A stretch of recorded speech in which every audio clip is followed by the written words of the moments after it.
cannot convert another, which would have kept him in the game. His teammates are here, though. We're seeing a lot more points, a little more top heavy in this game, going towards the 10-minute mark right now.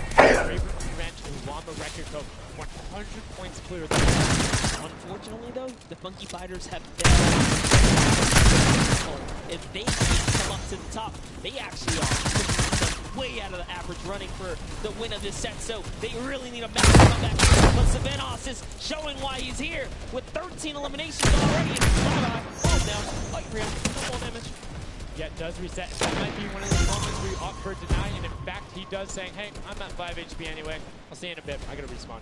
Smart play for him. Sunshine Soldiers having a spot to themselves as well right now.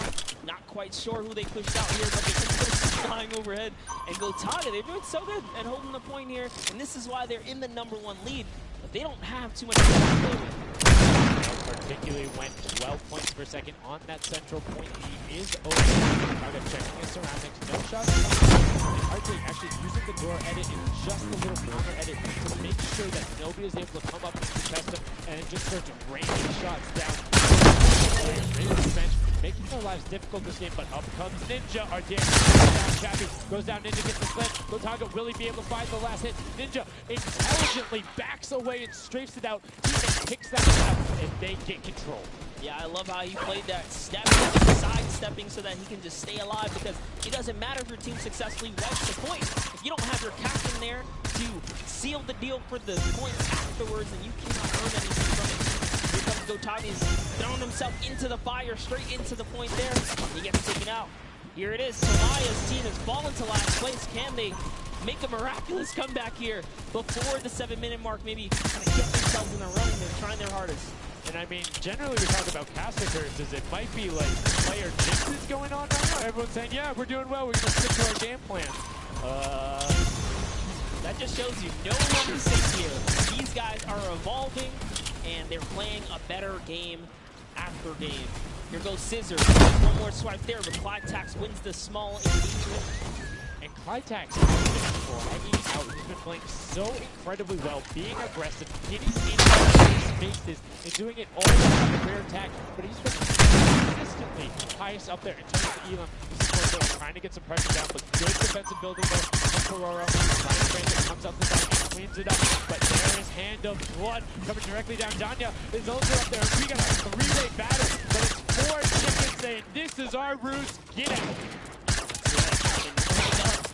Own it all for themselves. Rubius doing so good right now. He's from Spain. He actually has a record on, was it YouTube? For live streaming, 1.1 million viewers, imagine. Yes, one of the biggest content creators in Spain. Will they be able to push down towards the middle? As you can see, Rubius and Llama Record Company are down. We've seen this story before as the Funky Fresh Fighters going, but you can barely even hear the shot. Impulse grenades going up as everyone's like, no, we've seen how this goes. The Funky Fighters need this. The Llama Record Company need this. So many of these guys is riding on this game right here. They have to get as many points as possible. Even with the 12-point one, we haven't seen a lead like this from Chicago. But the next time, nobody else is contesting there. Established control in their top line. Won't pass Raven Revenge by just 103 points. They're in a fantastic spot to win this match. Yeah, they've actually been very consistent. Doing okay in that top 4, just doing a pretty good job at staying relevant after all of these rounds. So for, if Gotaga's team takes who can take this set right now, it's actually that close right here. Little Whip Warriors have kind of fallen down a bit here, but Funky Fighters clearly in last place is not good. And right now you can see Tomoya coming in, doing everything he can to knock it down. Carnifex challenging as best he can, and Lachlan is just hanging out inside the cone. Lachlan's doing a great job here. He's just kind of hiding, loving the low profile position and take here on the point. Eagles hit it, but hey, has to come out now and defend themselves. There's 3 chickens who surround him and take down that Cuddle Bear. Oh, man. They're supposed to be the tender defenders, but that was a whole bunch of aggression coming out from them there as they now immediately look and start to take shots. And the Ravens Revenge have now finally been unseated from their three-point game. So a little bit of room to start for the catch-up, but it is utter chaos at Point D as Tomoya gets taken down, and the Funky Fighters are still in 8th place. There's still 55,000 minimal on this game alone here. You want to win this one. Ravens Revenge, can they hold it? Or will Cuddle Crew find themselves a big piece of the pie here? Because we're in New York City, you know, you got to make pizza references. That's how we're doing it. Here comes Gotaga kind of hopping on overhead. And all right, he lost 4 points. He's hungry for it. It's unfortunate they're just clipping off the side as Magma goes down, sitting on 23 eliminations right now. And Gotaga doing his best to find where they want to go up, waiting for his team, but knowing that time is running short since that middle hill is still open and being constantly contested. But the Cuddle Crew are catching up with their steady three-point game. But now Gotaga goes up right around the back, able to pick up the Elim and control his rested. This is scary because the Cuddle Crew is also getting points right now. So yes, they're getting a lead, but the Cuddle Crew is keeping up, keeping it very close. They're keeping it very close. This is what we were talking about. We wanted to see a strategy come out, something defensive where you can get your control. They have now walled them off on each side, thrown a cone on top of them, and they have firing angles towards the other two platforms and towards the spawns behind them. Nobody wants to go contest them, but right now, Gotaga, oh, we saw what happened when Scissors did that. Don't count your chickens before they hatch because they're catching up right now. You can see that 12 points ticking over, but they do still have a lead as players are trying their best to deny Ravens Revenge. Yes, you have to keep him safe. This is the protect the president strat at its finest. Cuddle Crew still gaining points. Llama Records still getting points. In comes the fire from all the other platforms. Cuddle Crew's putting on pressure. They don't want to give him the freebie here. You have to look at Ravens Revenge, though. Everybody is so focused on the middle. Nobody is going and challenging the top team. You know they're over there. You know they're uncontested right now. You have to be putting shots down there. You have to find the tags under Gotaga. Here it is. And they got it. They got it. The difference now. Look at the Cuddle Crew climbing up on their 6 and 3, but they still have control of the top. They just don't have their swords. It's too hot for them. That's right. And now, just sit here. He's just earn these points. This is what he needs to do. He's almost there. He is almost there. The first place can be his. Right now, he can take this lead, Sundown. But they got control at the same time. It's literally taking over. They're a second away from each other. The shots are going. Cuddle Crew has to lead them. Will the shot be able to go to? Yes! Cuddle Crew goes take to. it down. 999. Oh! Gotaga and Ravens Revenge in the closest nail biter yet. Edge out the Cuddle Crew in 2 teams who we said we wanted to see more. They brought more. Are you kidding me? The Fish fans step up and shut it down. Just the fact they stepped on the point, they couldn't earn points, and they lost the lead. They were just a tick ahead. That could have been their game. I mean, it's just, once you check out the replay, you can see the counter in the top right, but the Fish fam going up and challenging on the other side. You can see them hopping up there.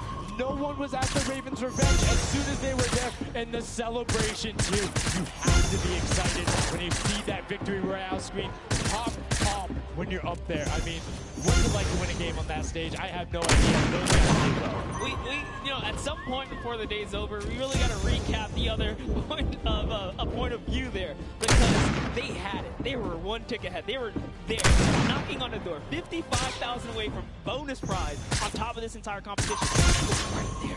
It got taken away, and this is why I love Sky Station Showdown. The clutch little moments, the interactions that happen, very similar to Battle Royale, where every single thing that is happening on the map can affect the overall end result of the game, as you see there in Ravens Revenge, closing it out. Gotaga, the competitive veteran, able to clutch it up in the final moments. Magma, Arthier, and Chappie as well. Just a great performance out of them, taking the top spot in the final match of the first I was great all the time. It started off with Ravens Revenge, kind of making me feel like, hey, these guys are guys, all right?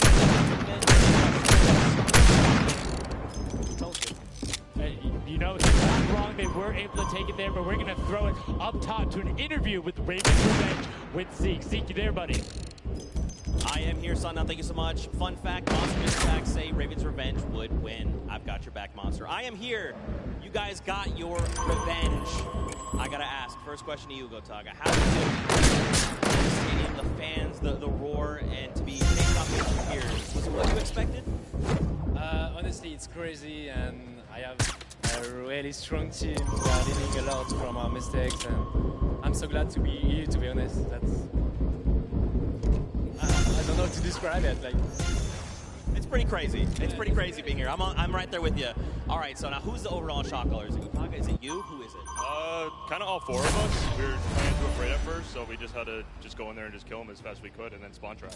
That was our goal. Okay, what's the strategy like? Are you guys, talking through at the beginning? Are you guys waiting?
Station that I enjoy is you have the ability to see where the other opponents are in relation to you for score. So if you want to go and try and make somebody's life difficult, you might not be maximizing your points, but you can effectively help your team the most by just denying the other guys and being like, hey, you don't get to play this. And occasionally, if you put enough pressure on them, maybe they default to rotating the other way. Maybe they go somewhere longer. Maybe they have to wait and only push this forward. All of those are advantages you can get by just putting pressure on another team. And there's so many different layers, and I think when we see the remix for this, it's going to get even more exciting.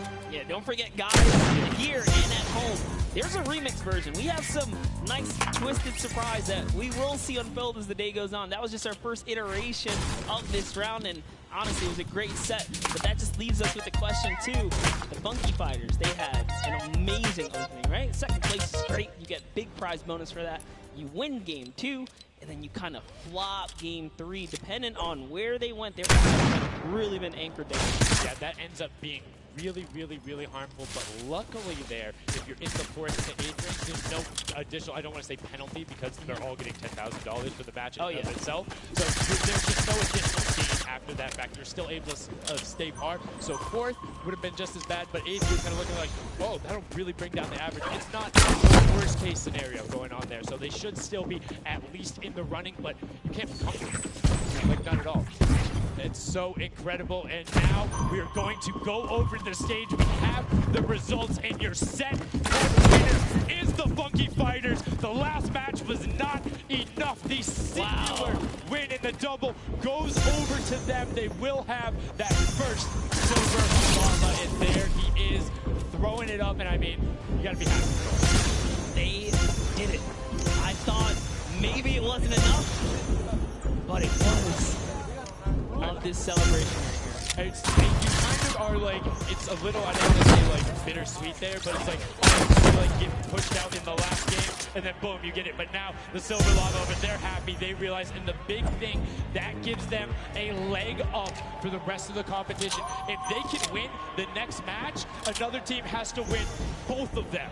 But such a great job from the Funky Fighters, sticking to their guns, staying with the strategy, getting 2 top 2 plays finishes, one of them being a win. Actually love this parallel. They're all getting together, showing team harmony. They're clearly having, they take the first set. That's amazing. They're all to the right start, really. They can get another 1 or 2 of those. And this entire creative finals is theirs. Well, and again, we talked with Timoya beforehand, and he was like, yeah, we're really confident when we can get into the races. We want to be on that world run. We know we can do there. We have some really good runners. And then they turn around and do that. I was just showdown. Yeah, I was just gonna touch it. I was like, you know what? Yeah, this wasn't even their strong suit, right? He did a death run at some point as one of the previous people for this creative challenge.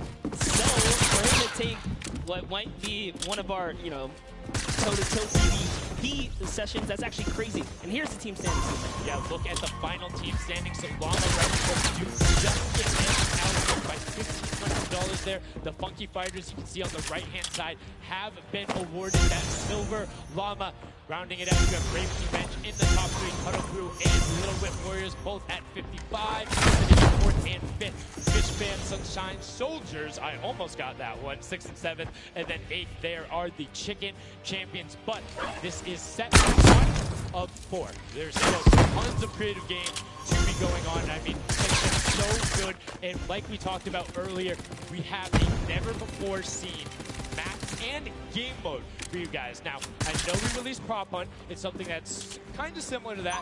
How many of you guys have played Red Light, Green Light at some point in time, right? You've been there, you've done it. I know, whether it might have been a little while ago. Junkyard Juke is a Red Light, Green Light Prop Hunt tournament where you will have 2 teams sitting up as guards, 6 teams every single one of the rounds, and here you can see how to win. You have to dodge those guards, sprint into the center, and incinerate yourself in order to get those points. There are 4 rounds per match, Monster, and how do they score? Yeah, but also, before we get there, you only get to be guard once. While you're guard, you do not accumulate points. But yes, the points come in through the props themselves. So when you are on the prop side, you want to choose small, medium, or large objects and try and get it to the incinerator under the guard tower. So it's actually really difficult. And like you said, it's a hybrid. It's a red light, green light, / prop hunt style. This is a pretty tough game mode. We played a fair amount of it. I got my hands on it. This is actually a lot harder than it kind of sounds. So it's something that is just completely different. I don't know how many of you guys have played Prop Hunt. Definitely check it out. It's on the Creative Islands. It's a lot of fun, but this brings an additional aspect to it. The guards are able to have the denial. You're able to plan routes out, and you can have strategies, right? So, hey, maybe I want to run all big props the whole time. Don't give it away. Don't give it away. There's tons of different things. Let's check out the format and see what these guys, how they're going to go through, what the map looks like, and really get an idea of how the game is played.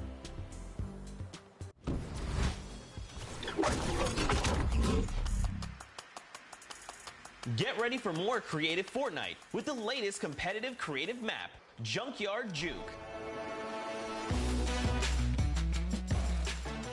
This new game built off the fun of Prop Hunt with a twist. 8 teams will rotate through different roles on the map.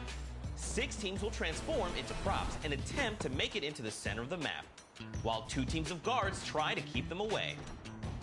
Teams will rotate their roles over the course of 4 rounds, each team getting 1 turn as the guards. Their objective? To defend the incinerator from the other teams, armed only with revolvers and their keen attention to detail. During each round, teams of props will earn points by reaching the incinerator in the central pit. The bigger the prop, the more points. But be careful. Being bigger means you're easier to spot. To keep themselves from getting eliminated, prop teams need to time their movements very carefully. Every few seconds, the guard teams will be blinded for a short time, and the center point turns green, giving the props a chance to rush for the hills, or rather, the pit. Once a prop reaches the goal, they respawn at their home base to start over, running as many props as they can before the match ends. If a player is eliminated, they also respawn at their home base and need to start the track all over again. After 4 rounds, each team's points from their prop rounds will be combined, and the team with the most points wins the game. So keep an eye out for those moving bushes, crates, and gnomes, and enjoy the Junkyard Juke. Thank you so much, Zeke, for that update. That's Junkyard Juke, something that has never before been seen. It looks kind of a little simple, but it's wacky, it's fun. There's a lot of small little minutia that go into it, things you can min-max on, and also there's just a level of ridiculousness that I enjoy so much. Just seeing somebody turn themselves into a literal dumpster and then try and weave their way past, it's a lot of fun. Let the memes come to life here as your favorite. Whoa, you talking about my gameplay again? God, that's so rude. Turn them into dumpsters, literally.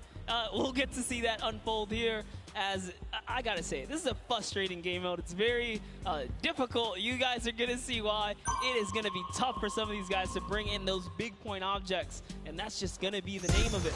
Who can score the most here? Who can score, and how well are you playing defense? How well do you coordinate? Who is watching the right angles? And it's, again, it's going to be interesting to see, do they switch up their strategy from game 1 to game 2? Because there's so many different things you can do. But we are about to have the world premiere of Junkyard Juke. We are getting into set number 2. The Funky Fighters have 1 Silver Llama. Who will get the second? We now are in to set 2. Match 1, and right away you can see Chappa, Gotaga, Magma, and RTA of Raven's Revenge, and then the Little Whip Warriors, Ninja, Taco, Taldak, and FaZe Kaz taking their shots off. Now, fun fact, the screens are there, you can't see, but you can shoot through them. So don't be afraid to take some shots. I mean, we know the trick shotters will. Yeah, some people are already shooting. They figured that part out. It looks like Chappy hasn't quite yet. He's kind of looking. He's just blind shooting. Oh, there it is. Now he's firing through. He's noticed, hey, these are not ricocheting off of this curtain here. I can fire right on through. So you want to stop him. You want to force stop him. You want to also kind of memorize the map in the lanes. And right away you can see as soon as the blinds go down, people go, but the first points are starting to come through as Lachlan is able to get and the Bloods team, the Llama Record Go, also able to get a 10-pointer and the next 5-pointer, following it directly behind. Oh no, it was another 10-pointer. So we already see some of the props having successful runs. Look at him go. There it is. You saw a big old truck kind of sneak on by, and these objects are slipping right underneath. But who knows how long that'll last. Here's Scissors. You gotta park it. You gotta stay still. Oh, can he blend in? And one other thing you can note there, the props will clip through other objects that are there. So if you see something that isn't sitting perfectly naturally like Scissors was, right there, clipped into it, boom, got him brilliantly done. Lachlan hits one of those bounce pads that are stuck in there. They will launch you up in the air. But great run coming out from X-Sandy and Tomoya, utilizing the air conditioners to find their way to the end. Bensor and Alex JJ desperately trying to get in. Alex JJ for another 10-point prop, and Hand of Blood gets picked up just before. That would have been a huge swing, but right now, Sunshine Soldiers in first place with 35 points. And they are finding their rhythm here. Sunshine Soldiers taking the lead right now. This is a hard game mode to break free in because you got to think about it. These guards are not playing around. They are shooters, right, at heart. And at the end of the day, if something looks off, something looks odd, like this white vent right here,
how do I say this? Sword out, right? Yeah. Amongst all the clutter here. Exactly. You want things that don't stick out, or you want to find a path for an object that you can take all the time. So you notice how there's a section where there's like 4 or 5 rusted cars.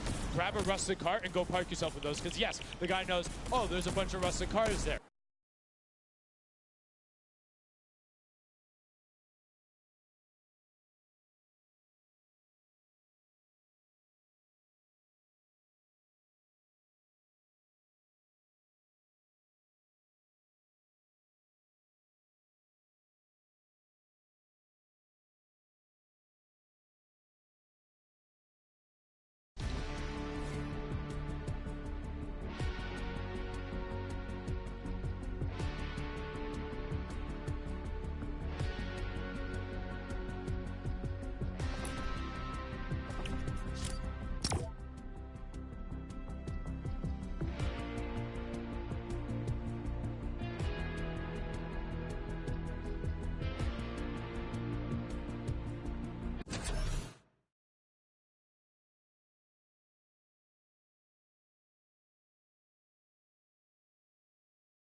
Sundown pulling out the strats here. The question is, can our competitors figure it out fast enough? Here, but 20 seconds on the clock. Can he get this in time? Remember, you gotta grab the dumpster, drop the dumpster, and get it processed. That was perfect. That was so good by Stuart000 because he dodged the little springboard there. You saw him look at it and be like, oh, no, I'm good. And that was the last run. None of these props are going to be able to get sorted. Lachlan gets picked out at the end. You can see 3, 2, 1, but not going to be enough. You need to get all the way through and sorted on the point as the rest of the denial comes through, and we're going to rotate the guards up again. Yes, so we will have some new guards take their place. This is honestly Chicken Champion's opportunity to start scoring some points and hopefully close up the gap here. The Sunshine Soldiers are now at the bottom layer of the guard tower, and the Fish Fam are at the top. So it is time to kind of mix it up. My eyes are on the Funky Fighters right now. They are doing great. They're very close, and on top of that, they're the team with the Silver Llama. Yep. As we've talked about, they are so incredibly close, doing everything they can to push towards the top. And you can see they got a lot of elims too in the round where they were playing defense. So not a ton of scoring going past them, only 35 points off the pace. But what I'm shocked about right now is there is nobody running 2-point props at all. 0. Tamori is a genius. He was already spotted out for the statue. He kind of hit over to the side and said, you know what, I gotta wait here. I can't park this statue on the open. He's gonna be hunting for me. And that's exactly that. Kind of sits over on the side there, and that's how he earns himself another point. So they're actually playing very, very smart here, and that's why they've been doing so good at these competitions.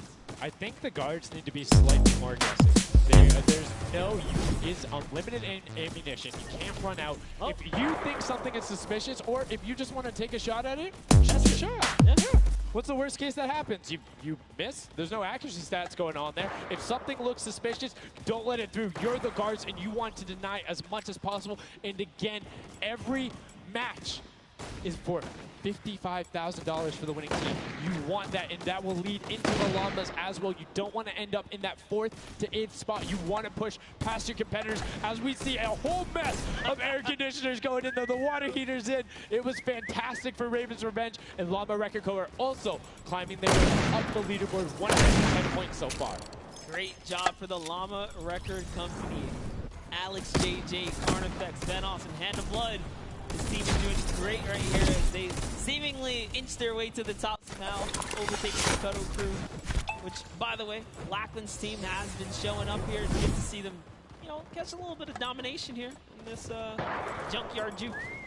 Well, like we said, the creative finals is all about celebrating the different types of creative skills. There's different ways to express that. We have the world run where it's there. We saw Skystation which shows our building in team. And right now, Prop Hunt is all about min-maxing efficiency, working together, and hitting your shots. Yeah, absolutely, because when you're in that guard tower, you don't have opportunity to miss. You let them score, they're going to break free and break away with the lead.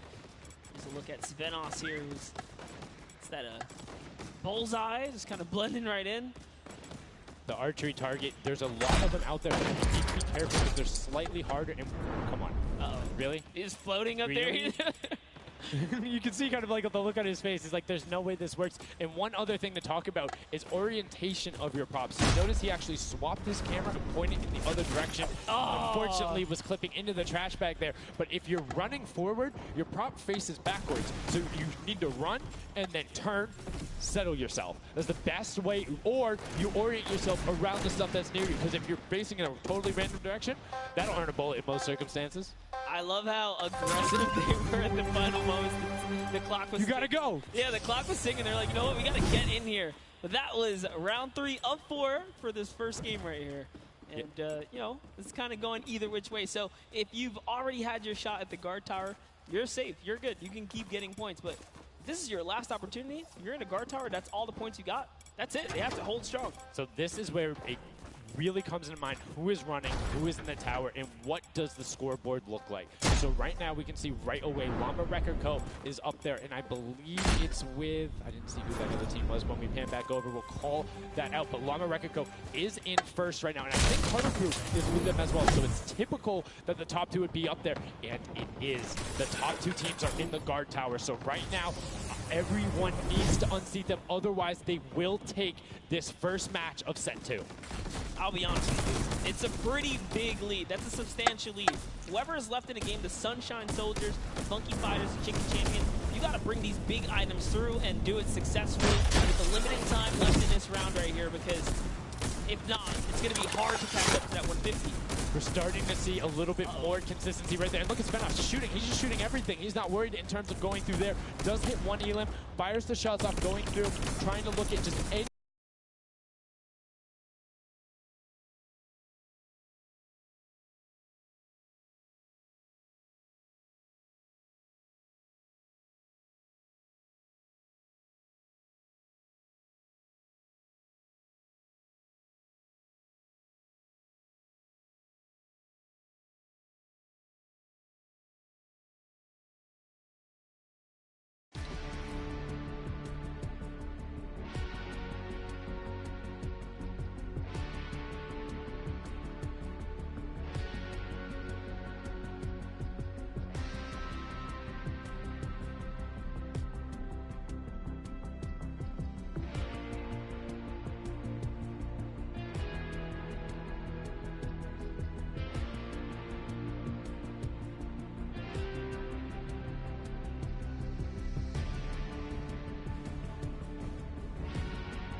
little bit more, I don't want to say like determination going into it, but be a little bit more deliberate.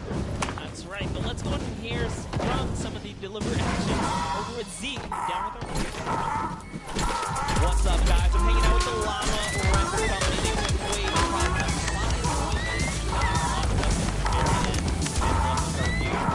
and one person I want to call out specifically is this man right here, Sven. Very tall, tallest man on the team. It feels like this guy's a very important team.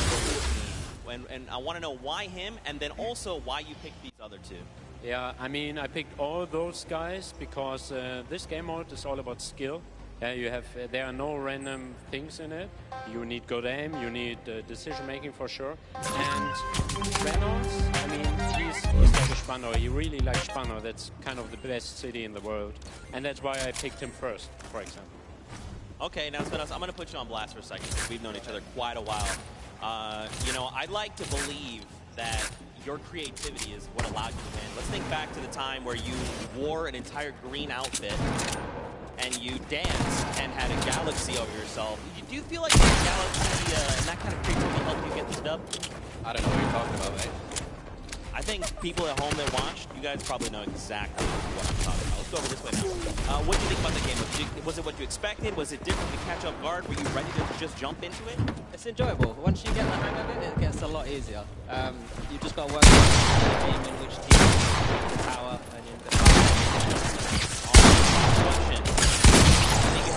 Are you gonna, is the Llama Record Company going to be the team? You think someone else is standing in your way, or is it all you guys? I think it's going to be all us, yes.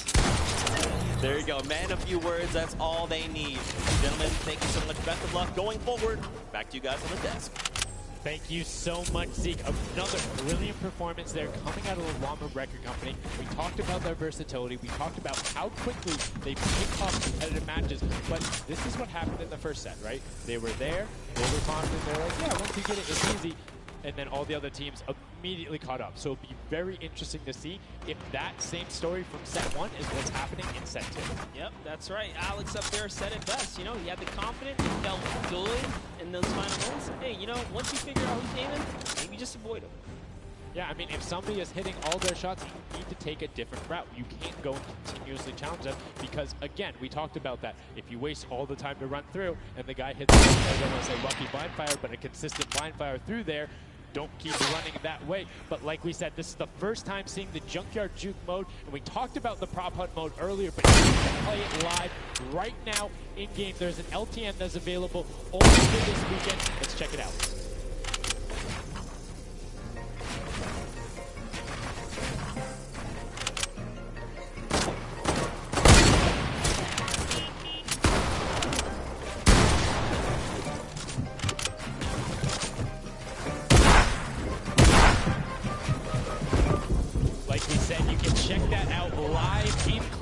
LTN that is available only for this weekend. And Monster, have you had a chance to play Prop Hunt?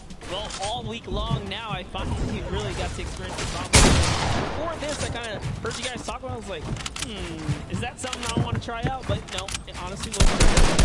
There's so many just fun moments, but the ability to push it to a competitive level. These guys are now going to get into match 2 of set 2. The second time you will have seen Junkyard Juke in Let's See who is able to push on. The match is about to start. Here we go. The creative finals at the Fortnite World Cup. Set 2, match 2 of Junkyard Juke. That's right. So in the tower, we have Ninja's team, the Little, Whip, Warriors, Taco, Jazz, Chowdog. So notice this is firing right through the goal. He saw something moving back there. He's trying to pinpoint. What was it? He does, of course, track him down with Sport Turtle. Who just a little pixel. You know, you stand out, you're going to get popped here. He needs to make sure he's still watching his left hand. He's got a whole run on that corner right now. The people would be able to come out. And now we're see Alex, JJ, Tyler, Ryan, Prince, and MSYB all heading in that direction. Nobody is stuck in that corner. Right, as I say that now, looks back on over as the rush comes through. But MSYB and Rubius are able to get in. Brilliantly done from them, getting the first points on the board as the Funky Fighters again are able to pull out to a decent lead. What do you think? Would you rather be up in the guard tower first and kind of get that out the way? Or would you prefer to kind of jump in as a prop and get your points first? So for me, it depends if I can get a lead. If I have a lead, obvious, I want to be a guard tower at the end because I'm very confident in my ability to just spam shots in the right direction because I know like I can find the sight line and all that. With that being said, if you can get in the guard tower early and do incredibly well, it gives you the bonus. You know how many points you need to get. You know how consistent and fast you can run. And right now we're seeing a lot more 5-point drops than last time. People get those in, recognizing hey, they're a little bit quicker. People are finding their angles now. But as I say that Hachi with the Sunshine Soldiers, it's in that truck. 10 points going over them and 15 actually as a 5-pointer got sorted right at the same time. That was perfect. Yeah, and the Sunshine Soldiers had a great last run. Achin and his crew really pulled it together. They were at the top for a while there, but in those final moments, we saw the Chicken Champions take away and kind of break away. And now look, no surprise, Chicken Champs, they're feeling it. They found their rhythm towards the end of the last one. If they carry that over, it's going to be a close one. Yeah, and you can see Carnifex hits the jump pad twice over there, doing everything he can to not get hit, and he does get the teddy bear in. 10 points going through, and Clytex gets picked right at the edge. Right through the curtain. Taco is like, you know what? I'm going to check the close area. Look at how Chabby's doing it as well. He's actually eliminated 9 props so far, so he is really firing away here. Anyone's trying to make a mad dash while the curtains are up and up. Good shot right away, 20 seconds. That's what they need to start running if they're going. Good shots coming out from Trappy to get it there and get the reload up. Saw the truck over on the side, is able to pick that one up and just smaller drops to the side. Knew there was movement, just wants to fire it up. Only 10 seconds left. They should be able to get the there goes the bucket. Look at it. Oh, the characters are hard to hit. Get up just at the last second. Good attempt from Kuzu. You can see the points already coming across. Players so far still in their game plan. 5 and 10 point drops all the way. Hello? Hello? Hello? That was just the first round of 4 here. Round 2 will be happening now because again, I think just me. It's me and you. Back on the prop. One round in the guard tower. Sit down.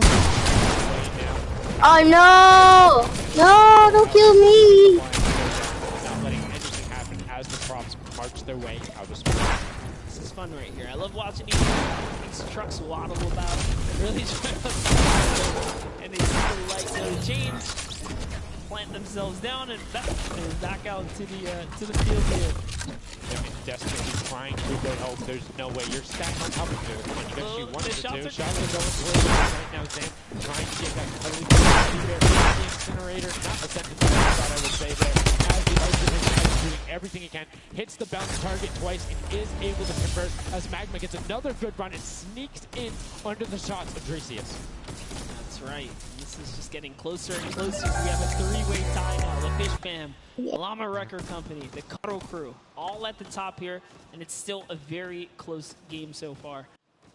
Dan Yan right here from the Sunshine Soldiers, peeking around, using that camera angle, trying to see when it's time, wants to waste no time here. Bat, it goes down and off to the races she goes. Score change, yep. Actually, stops early too. You know what, I'm gonna play it safe. I'm gonna stop before the curtain comes up. She has to be having a blast right now. She says one of her favorite things about creative mode is kind of the wacky and Waynian situations you get into, particularly like prop hunt. So this must be a game mode that she's doing incredibly well, enjoying herself in. As you can see there, her team is able to get a couple of props in there. Gotaga and Clytex try to make the final little bit statue there. Scissors is hanging around on the side there. Will go through. Well, I did not mean to call you trash. You just are now, quite literally. Quite literally, but oh, the rage! I read the lips. He said, "I was so mad." He got taken out right there, and I like this. Let's see how he decides. He's going for those 10 points, though. Notice he went straight to the right for the big objects. That's the risk. That's what it was about. That's what happens. You need to be careful, not only of the fact you're bigger, easier to see while you're moving.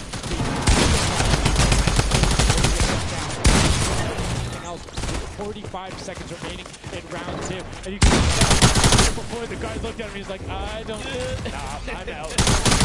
There, right now, relatively heavy. 70-70, and as I said, Fishman does get their 80th point. Hanging out on top of the rubble, 28 seconds left.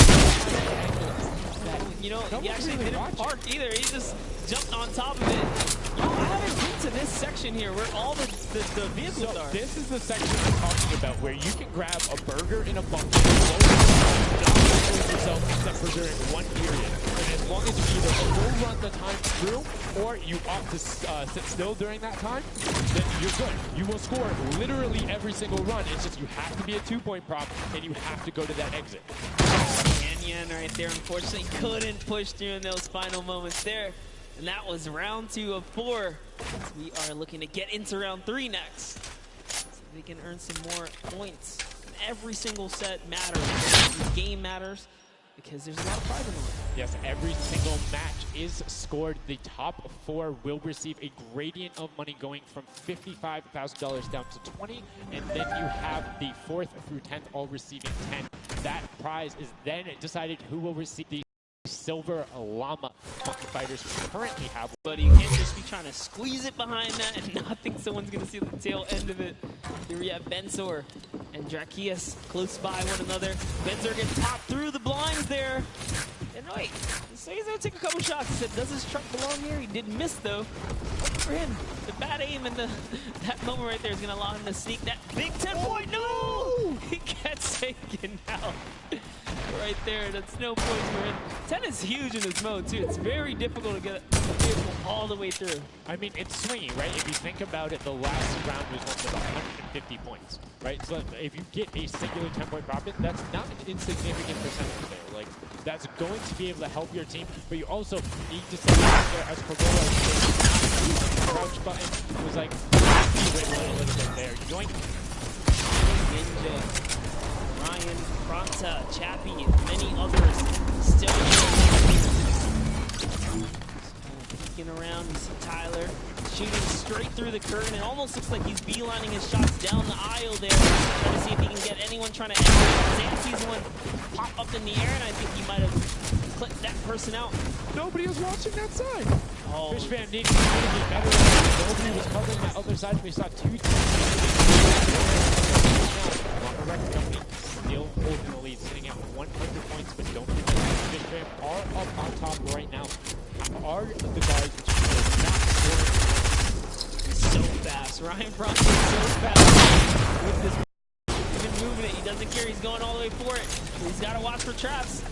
I'm going to wait here and get the secure point. So one important thing to notice too is Ryan is taking paths consistently that take him to the corner of the guard tower, because the corner provides you with a little bit of natural cover, and it goes to that line up. If you're only staring out in one direction, it's super easy to be like, no, that car was not there. I know it was. If you're flipping back and forth across that corner piece, it just pushes you to do a little bit more, and it's that much harder to try and figure out what's actually going to hit.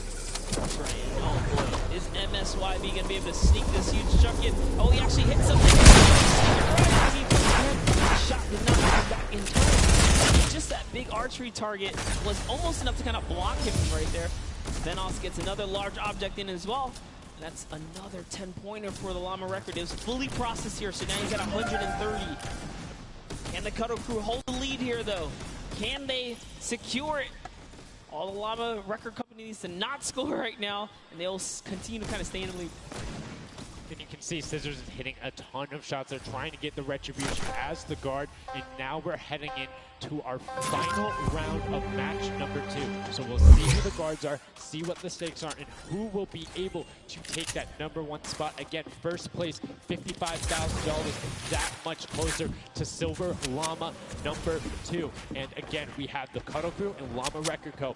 up on defense. Let's check out that scoreboard. And Cuddle Crew, Llama Record Co., first and second. Who will be able to overtake them? And they're so close, 5 points separating. It's a battle for first and second now. Yes, Lackland and the rest of his team are trying their hardest to stop them from scoring. The Chicken Champions get up and just easily snag this away, but for now they won't. The Llama Record Co. cannot. They can't take the point. Ooh, I thought he was going to shoot that car. He knew it wasn't. Nice. Finds the box right around the corner and then gets another one right after. Blind fire through the shade as Rubio is looking to post up there. Spanish YouTuber trying to find their way, trying to lead his team, and they've overtaken the Llama Regico with plenty of time to the Cuddle team. Any singular point now will put the Chicken Champions as our match 2 winner. They need 1 prop. That's right, they're so close here. Magma trying to hop on over. Who's it gonna be for the Chicken Champions? Who's gonna be? Do you think they get a 2-point prop? They have the scoreboard in front of them. They know they need it. Do you think they run one in, or do you think they stay with what they're doing right now? Honestly, I think they're just gonna stay with what they're doing. It's working. Why break the formula here? They have over a minute to do so. And just like that, they are gonna that was it. Yes, brilliantly done. They're overtaking them. And now the question is, can the Little Whip Warriors get enough in to catch them? It's a 25-point spread, but you can get that. You have 4 runners. You can get that in a single run if you're well coordinated enough.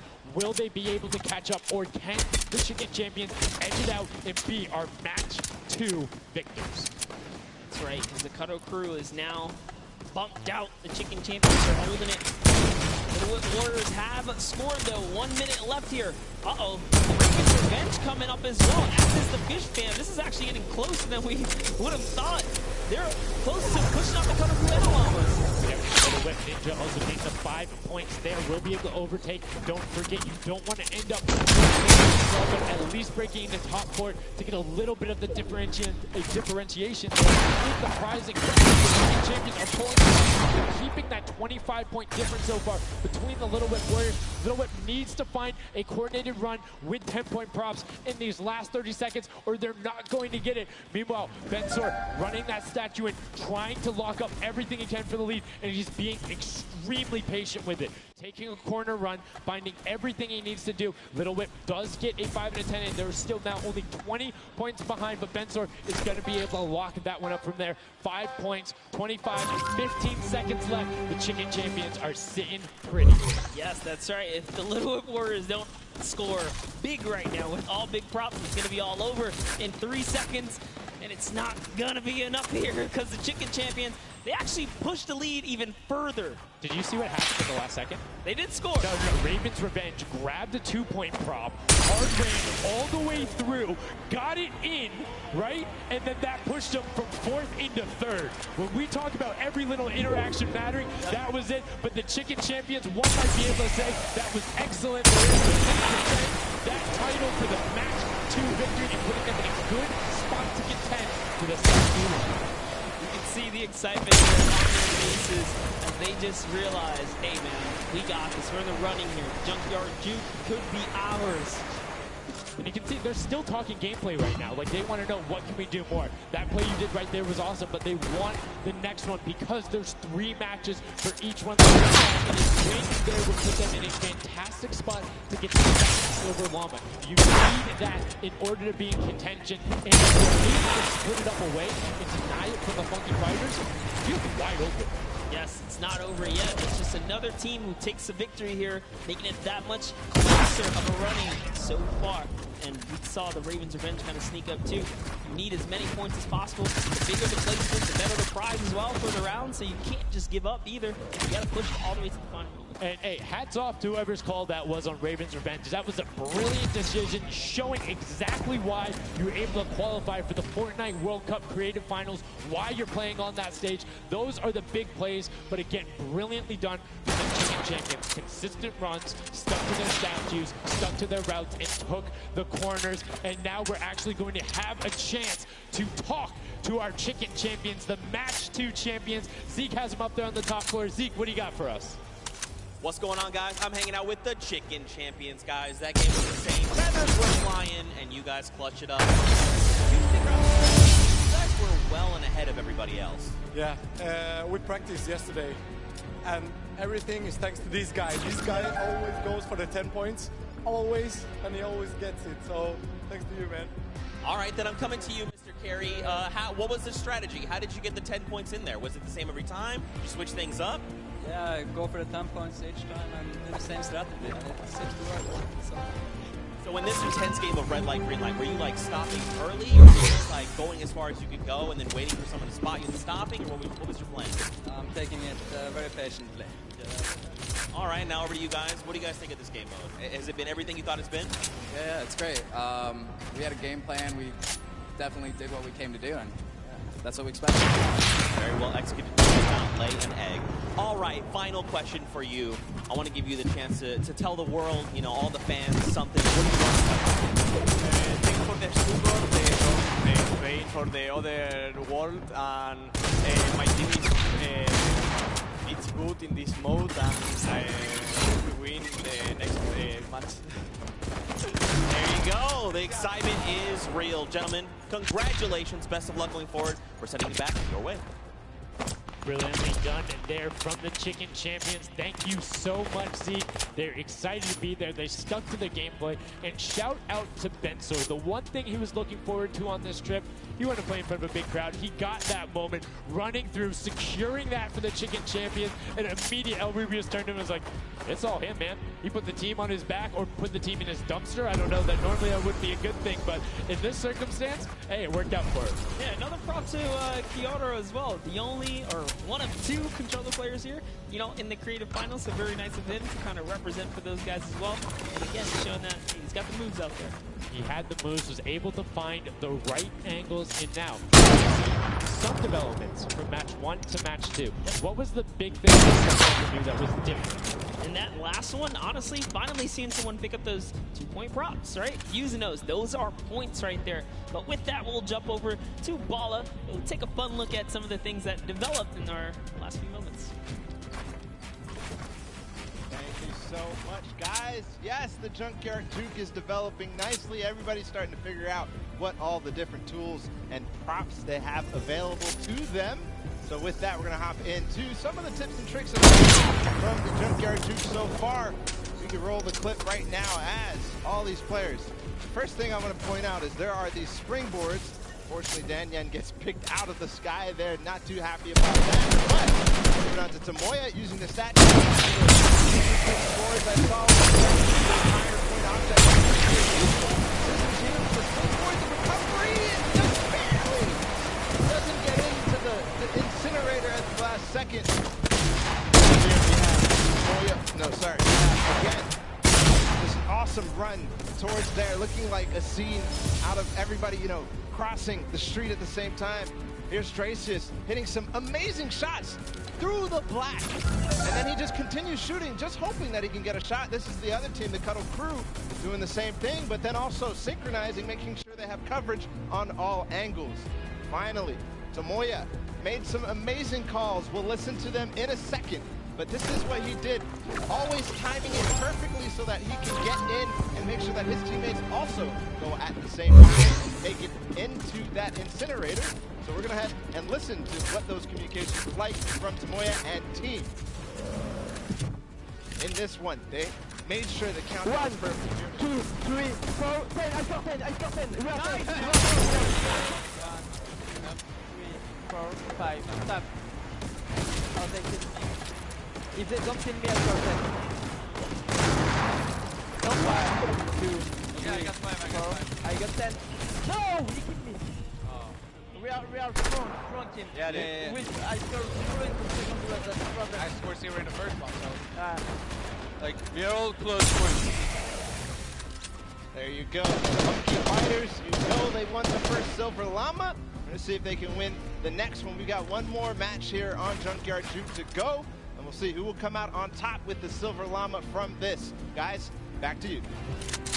Thank you so much, Bala, for that great breakdown. Listening to the comms, that's one thing I hadn't considered. I always just kind of like, yeah, it's going to come up now. But these guys no longer on talking, have one guy counted out. That guy's just like a metronome. Make sure he has it on the dot every single time. Brilliantly done from them. But will they be able to take back that top spot? We've seen them do it. If they can grab that Silver Llama, they'll be in such a good spot. But right now, they aren't seeing the same success they saw before.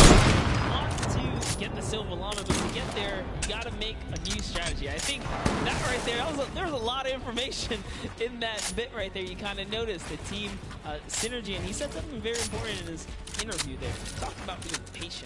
You really have to be patient. You can't let the frustration get to you. You saw Scissors very expressive on the cam.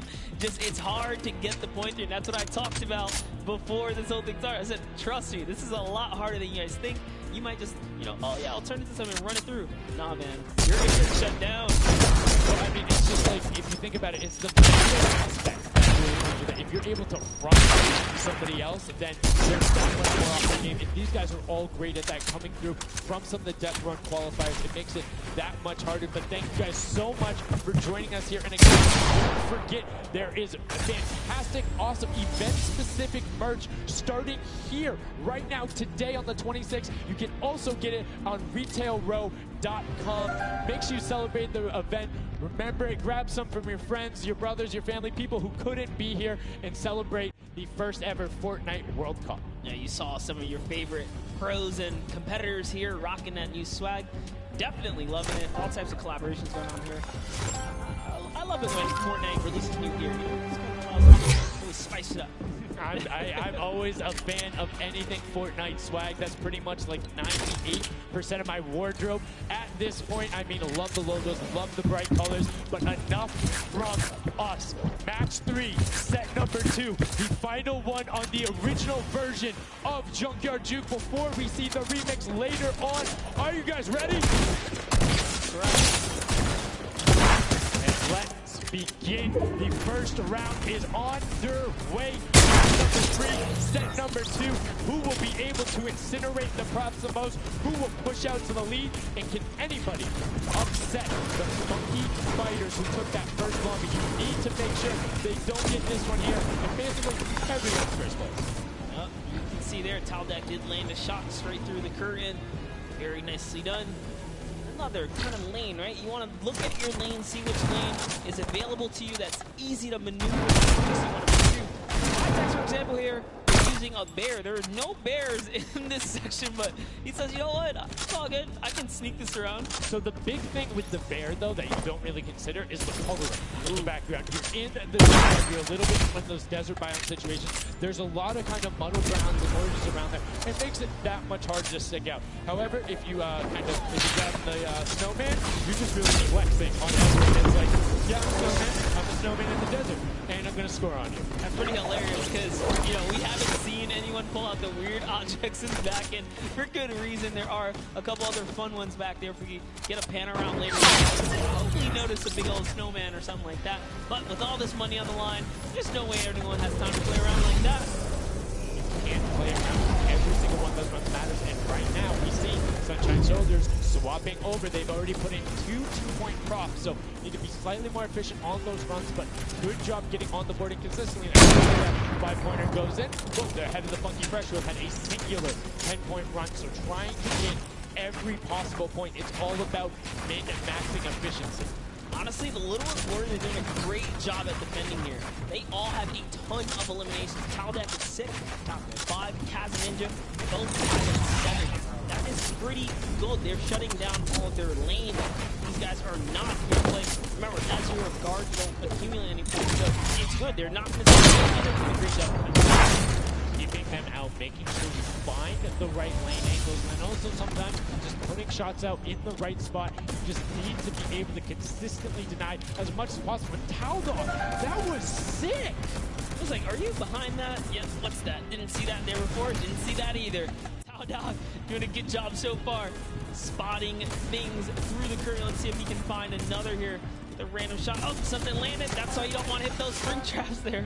They make it so difficult when you're with larger objects coming back down. It's just so approach on the screen. When everything else is still, if you see that thing falling through, like, it's an easy shot. And particularly for all of these players up there. I mean, Gotaga through everyone on Ravens Revenge, him, Magma, RTA, and Chappie all have been able to hit their shots. And then, I mean, Little Whip Warriors is a team. Right, and there it is. Last opportunities to make a point have just concluded. First round. Warriors get a chance at, you know, the others. The next round will begin. Shout out to the observers. That's really cool. Big fan of it going out and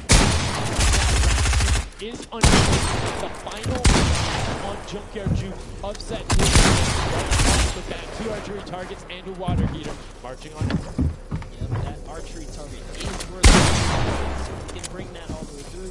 It's one of the, I guess, small, large point objects.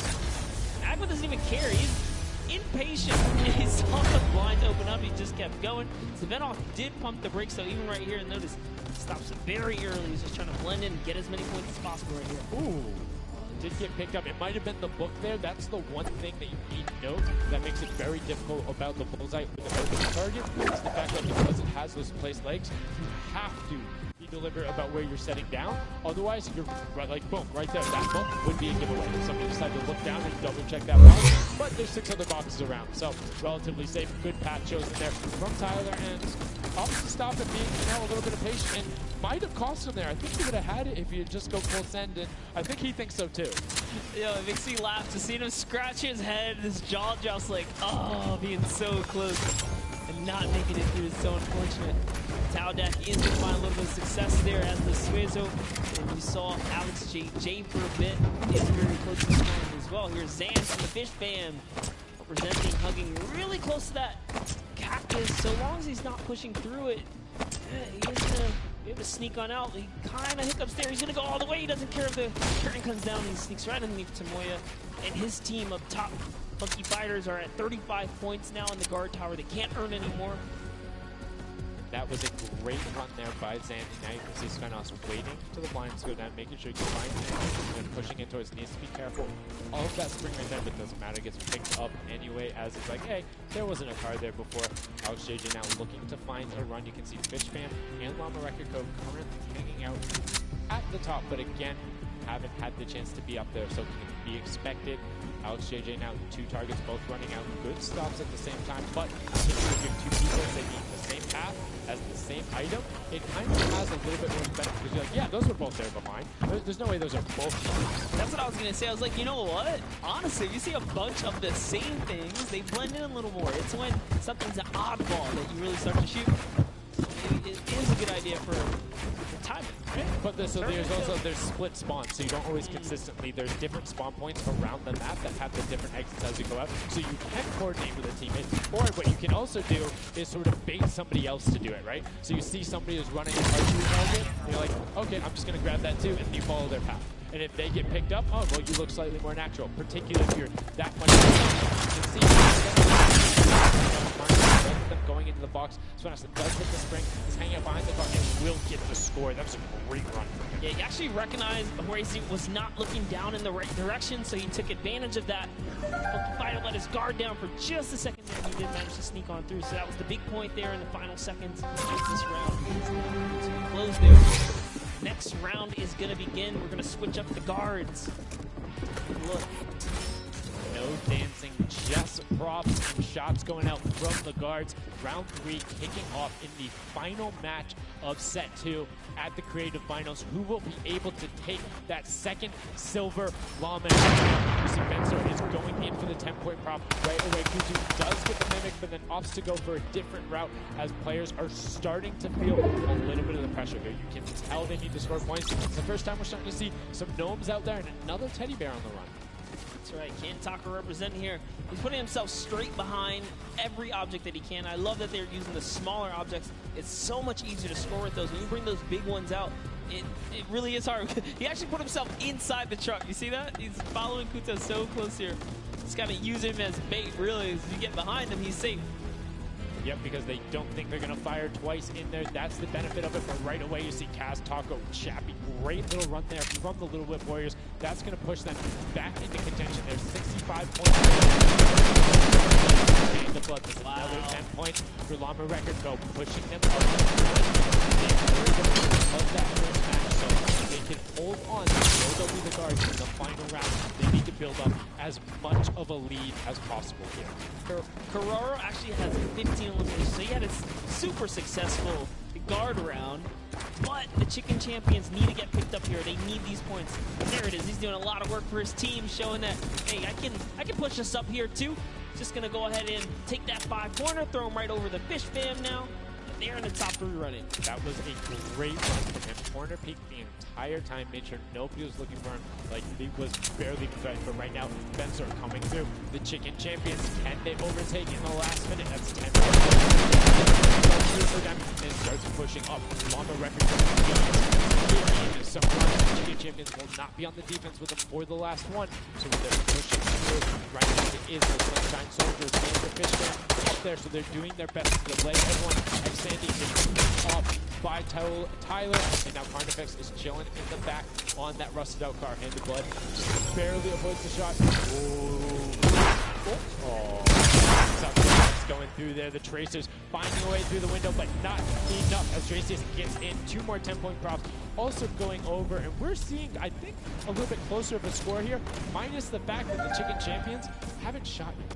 Yeah, this is pretty rough. Neither have the Llama Company. The Llamas have not shot, went into the guard tower at all. You can tell because when you go to their POVs, they don't have any limbs, so they have not taken a run yet. Yes, excuse me, I misspoke there, meaning the Chicken Champions had already shot. Oh, okay. They're already up to the second. Llama needs to press on it. The only team who really has the definitive lead right now is the Chicken Champions. Effectively, they're up 30 points on the rest of the field because Cuddle Team and Llama Record Code both have to shoot now. Boy, so they can't.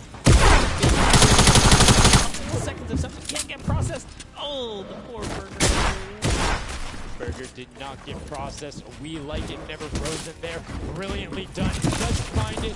Great work from coming out, and Carnifex doing a great job. Round 4 will begin. It's going to be the last match, and we're going to see what the line is going to be. Who is up in the tower? Who will be able to defend? And can they hold them off? Again, it's Llama Record Co. and the Cuddle Crew up there. Gotaga's already up there. You can see the Chicken Champions were able to connect, so it's all about can a Little Whip and them catch up. They need a fantastic run, and they have to do everything to deny him, and you can see right away already on those 10-point props. And the Cuddle Crew cannot earn points. The Chicken Champions already have the lead. They just kind of continue to press on here.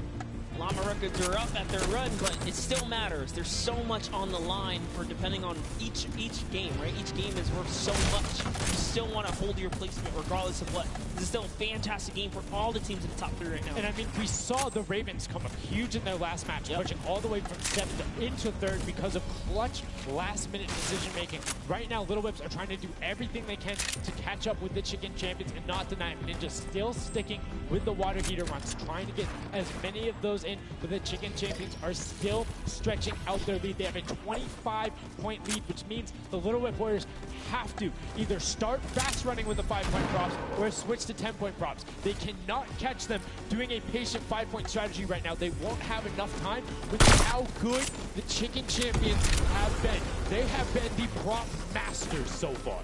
Yes, they have. They were doing so good. Ninja hits a huge spike there. He's trying to dodge, and he's so close to making it through.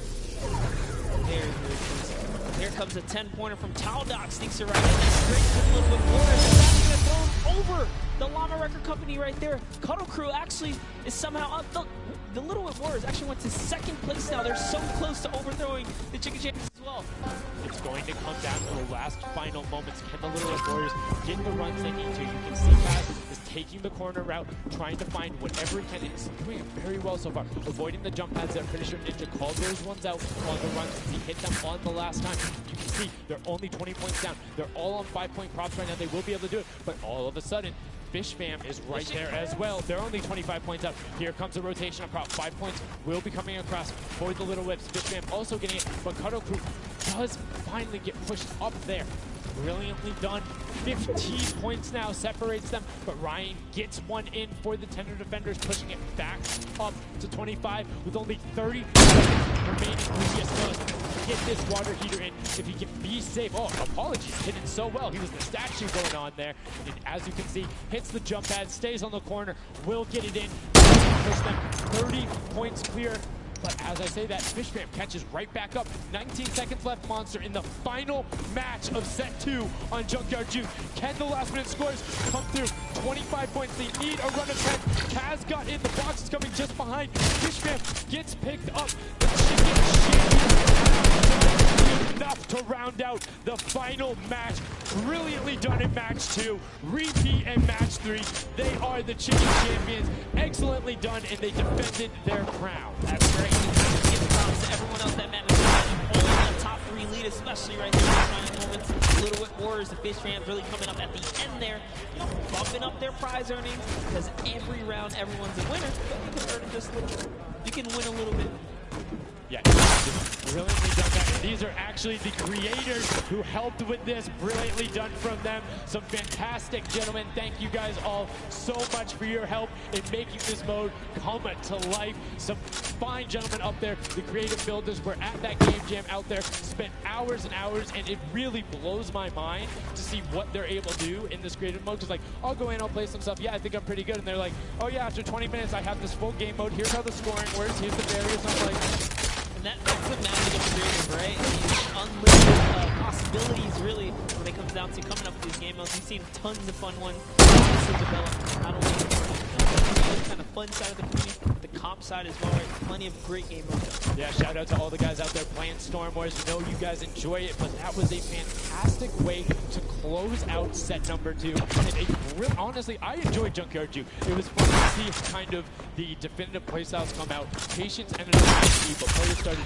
finding the diagonal runs, knowing that like, hey, I'm gonna stick with the statue because this is my comfort, or like, I know on this run I can be blocked by this tree and this dumpster, and I only show myself once. But again, brilliant from the Fish fam and Little Whip Warriors to push up and pass those guys in the last moments, pushing them into the top 4 and earning just a little bit more of that prize money. That's right, because they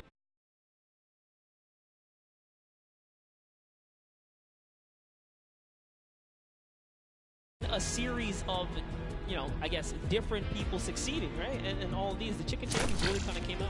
Well, that's what, again, I love about all this and about creative. There's so many different skills that Fortnite isn't all about one individual thing. You see these guys and what they're doing is incredibly well. Able to execute the game plan, talk with their teammates, come up with something new, and the Chicken Champions elevated. They were clearly better than the rest at Junkyard Juke, but the question is, will that continue when we get into the Golden Games? Right now, we're going to get a chance to speak with the Chicken Champions, who's up top with Pooks. Pooks, what do you got for us? Thank you so much, Sundown. I am down here with the Chicken Champions, who surprisingly didn't put on an absolute clinic today in the creative trials. I'm here with Rubius. Now, you guys won the last game as well, so 2 in a row. You guys had a pretty great strategy. You want to kind of talk me through that a little bit? Oh, what can I say? It's the power of Norway, the power of Spain, and the power of Detroit. Like, we're crushing it, and we're a chicken, so we're good at hiding. Like, we're not good at shooting and stuff, but at hiding, we're the best. The best strategy, I think, is, well, let him take the big stuff, and we are like the supports. Like, we take the small stuff, the 5 points and stuff like that, and the trick is, tell them, everybody, that the trick is to go in the corners. Like, no one is watching the corners. It's insane. So no one is watching the corners. I hope all of your competitors did not hear you just say that. Now, he said that you were in charge of taking the big items. Does that put a little bit more pressure on you? No, it's good. It works good, so. So you guys have a ton of confidence now. You have won 2 games in a row. I'm so excited to see how you all perform in the rest of the day. Going into these next games, do you have anything you're going to change, or are you going to keep things the same? We're just going to keep things the same, stay consistent, keep well ahead, play slow. That's really it. And finally, just for you there on the end, I just want to talk a little bit about, you touched on the diversity of this group. Now, I know you guys have really not played together much before. What has that been like, coming together, playing here with your teammates from all over the world? It's amazing. We share these moments with my team, and the next mode, it's amazing. And when this parkour, I think my team is very good in parkour. I win. We win. You guys are so confident. I love it. Hopefully that carries on into your next games. Congratulations again, guys. Thank you so much. Sundown, back to you. Can I send some love to Twitch chat? Oh, Twitch chat. Twitch chat. There we go. It's everywhere, man. Thanks for the plug out there, El Rubius. Fantastically well done. Love to everyone all over, no matter where you're watching, whether it's Fortnite.com/watch, on Twitch, on YouTube, in client, you're loading up all that stuff. Thank you guys so much for all of this, being here. 2 is done. It's wrapped up. But I mean, we saw a big shift in the gameplay. We saw a lot of different changes going on, and it's going to be interesting to see what ends up converting into that golden game when we see a little bit of a remix on it. Not going to spoil any surprises. I know, it's fine, but I'm just curious to see who is able to then take their gameplay and enact it, or who can think on it, because you get to then process and be like, okay, we were this close. We were right there. If we had maybe like a little bit more aggressive, or like maybe if we were a little bit better on defending, or maybe one person in a different lane, the result could have been different. And these guys have been so good at adapting to the circumstances that I have no doubt that the Chicken Champions aren't just going to comfortably sit on top. Yeah, not only that, they gave away some strategies, so we'll see if Bala outside can kind of break that down and see if he can give us a little more insight on everything. Thank you so much, guys. The action is heating up. It's also heating up outside. Trying to cool off a little bit here at the Fan Festival, but awesome games of Junkyard Juke. Chicken Champions to be racing away with this one. We're going to take a look at some of the moments from that last game and how they won. So here, first off, just having a good time in the front. Also flexing a little bit their trophy that they may have just secured in terms of a llama. We'll find out that later. But their strategy the entire time was before in the last game. They're just trying to go for the high score. They're just trying to score that not those 2 points that Monster was advocating for, but go for the statues, go for the boilers, all those things that net you tons of points, and that's how they came out to a lead. Here it is again, them just cheering on. We have the reactions from the Chicken Champions on their win as well. Nice trophy lifts. Maybe they'll be doing that later on here. The statue using that to get above the opponent's vision, their field of view, so that they can't see, they can't hit their shots, and the reactions of the win. Just bliss as they win their second game there on Junkyard Juke. And who's going to continue on towards their path to the Creative World Cup champions. Thank you so much, Bala, for that in-depth analysis. Now, I know you guys want to see the standings. We want to see them as well. Unfortunately, there was a slight little hiccup. We want to make sure everything is right. This is a huge moment for all of these guys up on that stage. So while we sort that out, we're going to go to a quick break. And when we come back, we will have the standings after set 2 and then move into set 3, which is the world premiere, never before seen world run. So if you need to go do anything, go do it now. Take your bio breaks, take care of everything you need, and then we will be right back.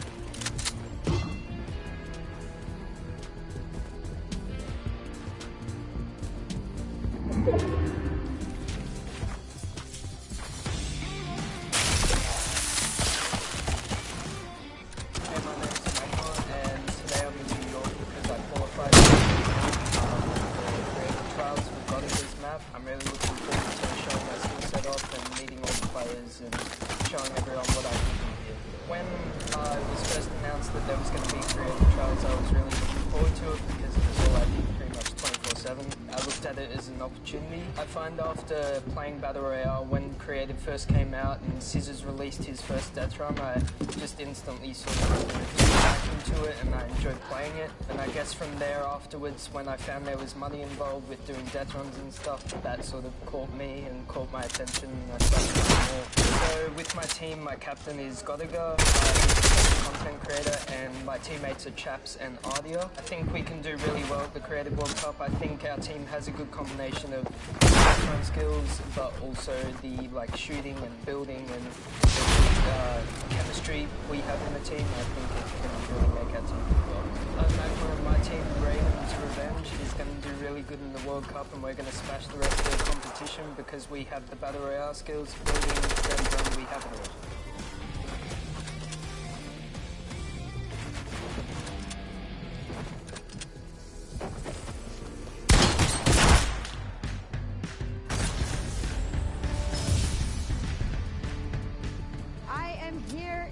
Production pit. I am in engineering row right now. I am joined by my friend Peyton, and he does the robotics. Let's talk a little bit about that. What do you do specifically here? We have a bunch of robotic cameras around the arena that we shoot different angles from. We're able to pick up shots of players. We also do through a lot of crowd shots, so we're able to shoot the audience and get some really great reacts for both the stream and the front of house against the World Cup. You're out in the crowd this weekend. You're live with the World Cup. Show some energy because Hayden is looking for your reactions, and you could end up on stream. You want to play with it, see how it goes? Of course I do. That's not even a question.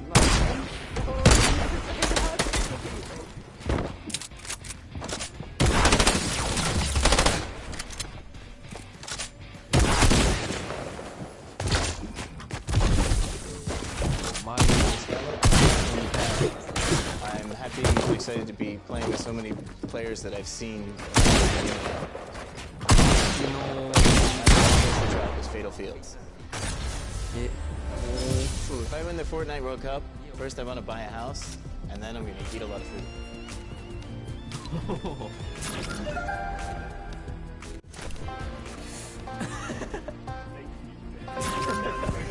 It's so heavy. World Cup Ponsen. I'm definitely going to win the Fortnite World Cup, so keep cheering for me.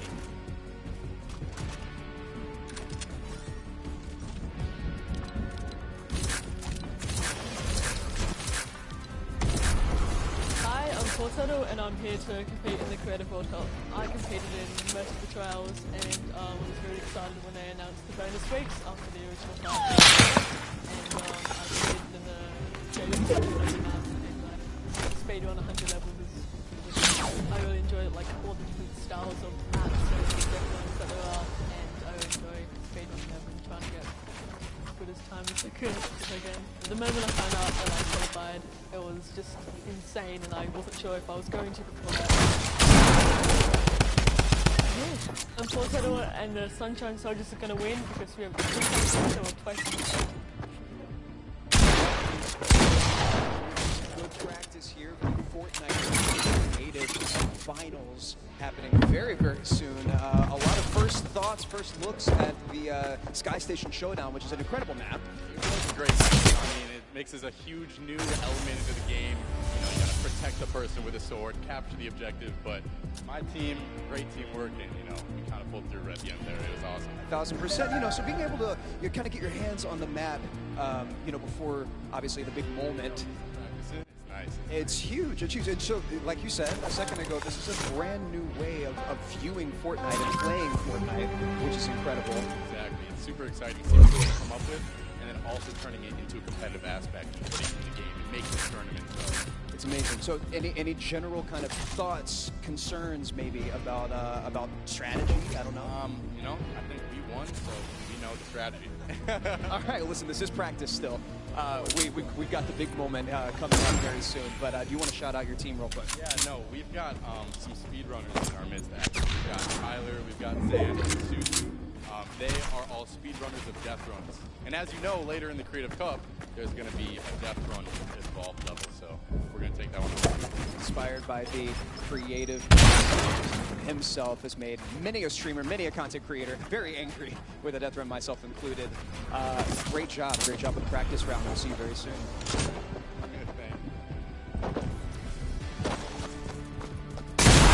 Ladies and gentlemen, welcome back to the Fortnite World Cup Finals. We are here in day number 1 where the creative finals are going down.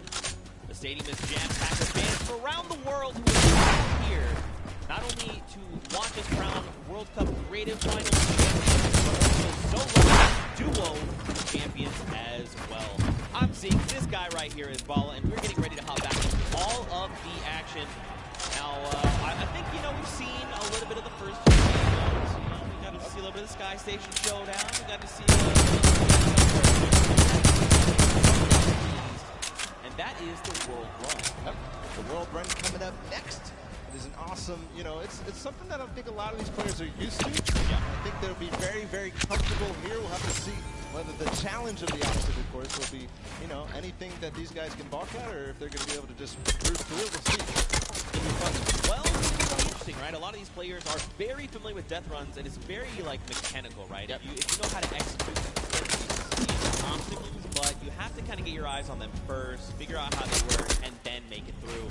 So I think it's going to be very interesting, very fun for everyone here, and all the players as well. I'm hoping to see someone make it to the end. I don't know that anyone will, though. between us and other people is very exciting. So we'll see. We'll hop into the overview and stuff like that later, but just to give like some examples of the things that there are, there's the trap trying to trigger them, making sure you move. Impulse grenades are in play in this. There's some lava, all sorts of treacherous things you have to get across in this world. A lot of Neo jumps as well. And again, massive shout out to the 17 content creators that helped put these maps together. Mad props to you. You know, their hard work is being shown here on stage. And these guys are at home here, of course, playing it as well. In case you guys forgot, I'm Zeke. This guy right here is Bala. We're getting ready to jump into these next few matches. We'll get you guys up to speed with all the format and all those things.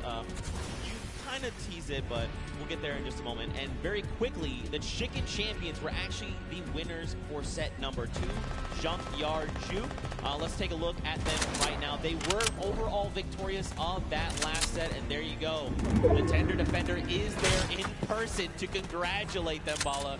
Rubius and his team, they were hardcore, and they are the victors. Warming up for the next run, but they know now they earned the Silver Llama for that set, so it's 1-1. Woo! Chicken Champions are earning their Silver Llama right now. They're surprised because they were getting ready, but here it is. So this is like, wait, do I actually get that? Is that actually mine? Yes, it is. Yes, it is. So, you know, they are the set winners. They have a Silver Llama for themselves. So that's now 2 different teams that have a Silver Llama. Only a few sets to go. I believe if Chicken Champions can secure themselves a second Llama, that would be huge for them and their team. But we'll have to see how things go. Timing of the Silver Llama comes up early. They're about to hop in. This is definitely a booster for them in terms of their emotions and confidence going into the world run, because it is precise, it is difficult. You have to make sure that you hit it, otherwise you're wasting time. It's going to be a race between these guys to get as far in as possible. So that's going to help dramatically in this last normal set. Yeah, for sure. And it's actually a race, the world run. It is similar to a death run with a bunch of obstacles. We're going to talk about that and everything that surrounds it. So there's actually 30 coins in the map. Whichever team gets all 30, the fastest or as many as possible until time runs out will be the victor for that round set. You know, like I said, these are insanely difficult obstacles. I'm going to be honest. I'm going to be forthcoming. I'm going to be walking you the Fortnite fan. Listen, the farthest I got was 50. Okay. It's actually really difficult, and I'm by no means a death runner. By no means. Are the best of the best. The best. Death runner. In terms of this map specifically, it's going to be absolutely awesome. We'll go ahead and take a look at some of those obstacles right now.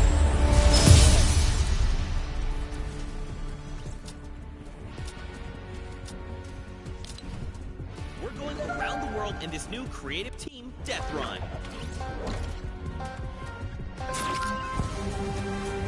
In this challenging new creative game, 8 teams of 4, led by some of your favorite content creators from around the world, will compete to collect all the coins in their lane faster than everyone else.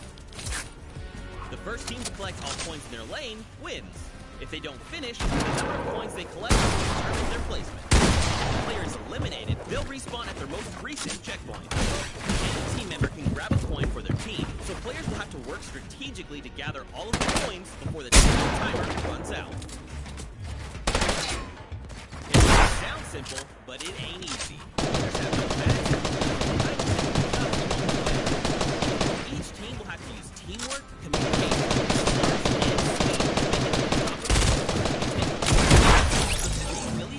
creative prize pool. Ready, set, run.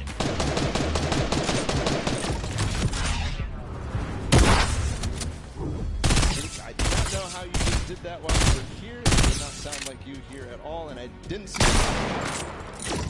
I'm magic. That's just how it goes. That's just how it goes. World Run, you got a little bit of sneak peek there.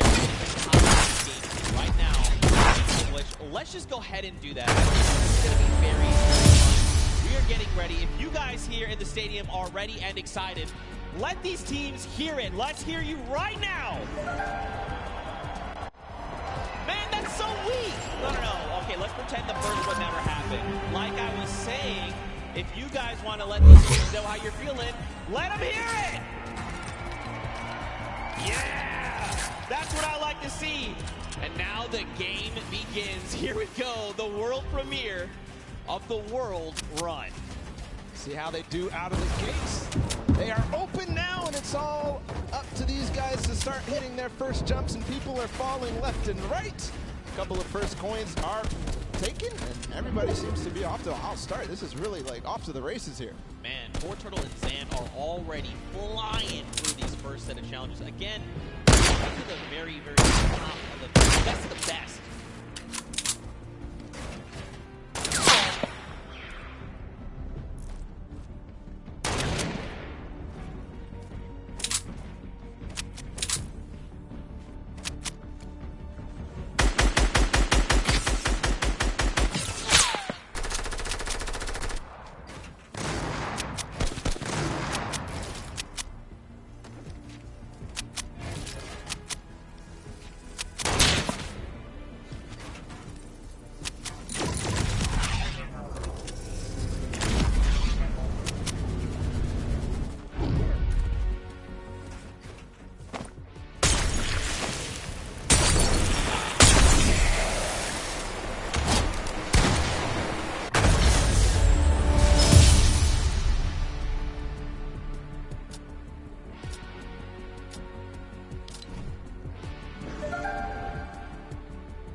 No, I want my chat audio to be in the party.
The world run in 5 minutes and 52 seconds, an unbelievable time compared to what we saw last time.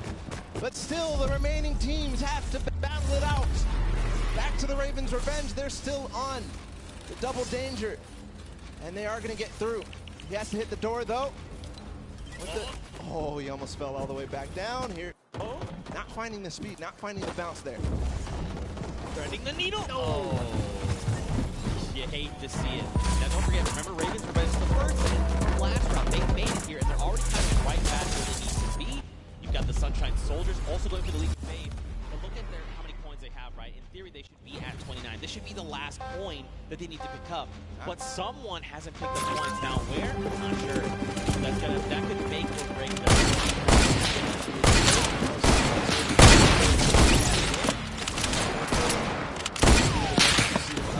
Just watching on down. The Ravens' revenge seem to have completed just a little bit more. Everyone has been trying to get those last couple of jumps, and they must try to complete the match. But important to note is the Ravens' revenge in second place right now. With one more coin as well. That puts them in a huge advantage for that Silver Llama when we go into the third game. What? Stewart, he just climbed to the top with the tires. That's right, the Steers. See, these are the ones you discover as you're... Oh, it's okay, Stewart. Sorry. Back up. You got this. His team, he's going to hit that. Lost a little bit of speed, but he does. So he's going to up. Maybe he can collect any coin that he needs to know. It's up here. He's got to finish the Leap of Faith as well.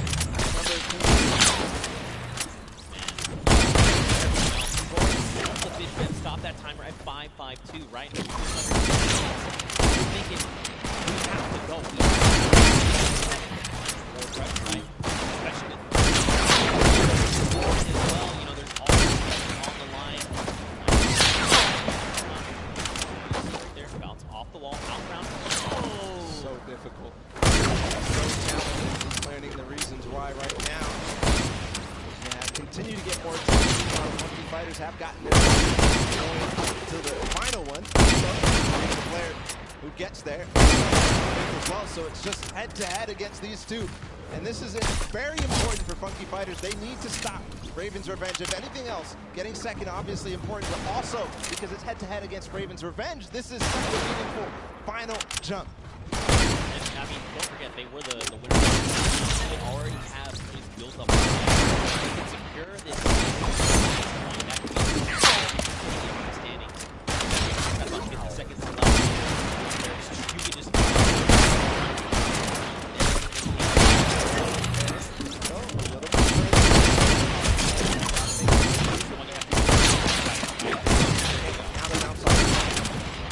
exactly seeing.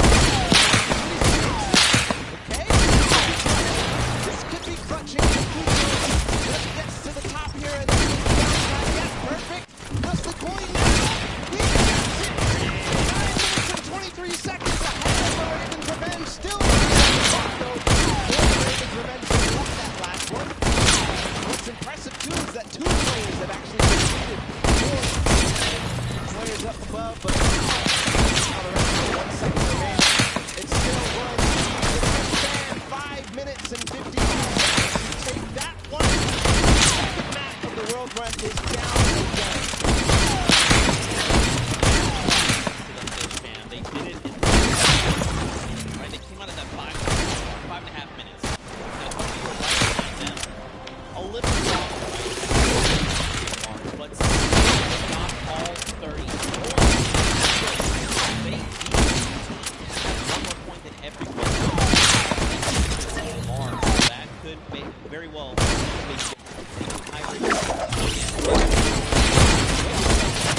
I respect it's crazy. One into game 2.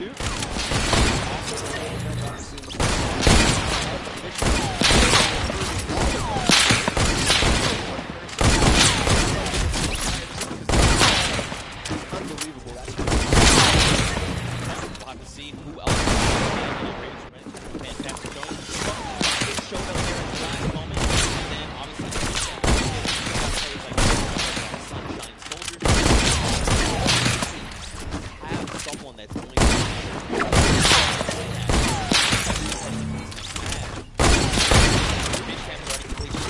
have already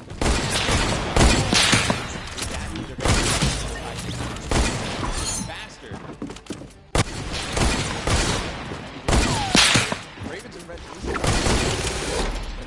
because if they don't get ahead, goes out, especially if other teams go ahead. Knows how to complete it. They've proven that they can complete it in Funky Fighters as well.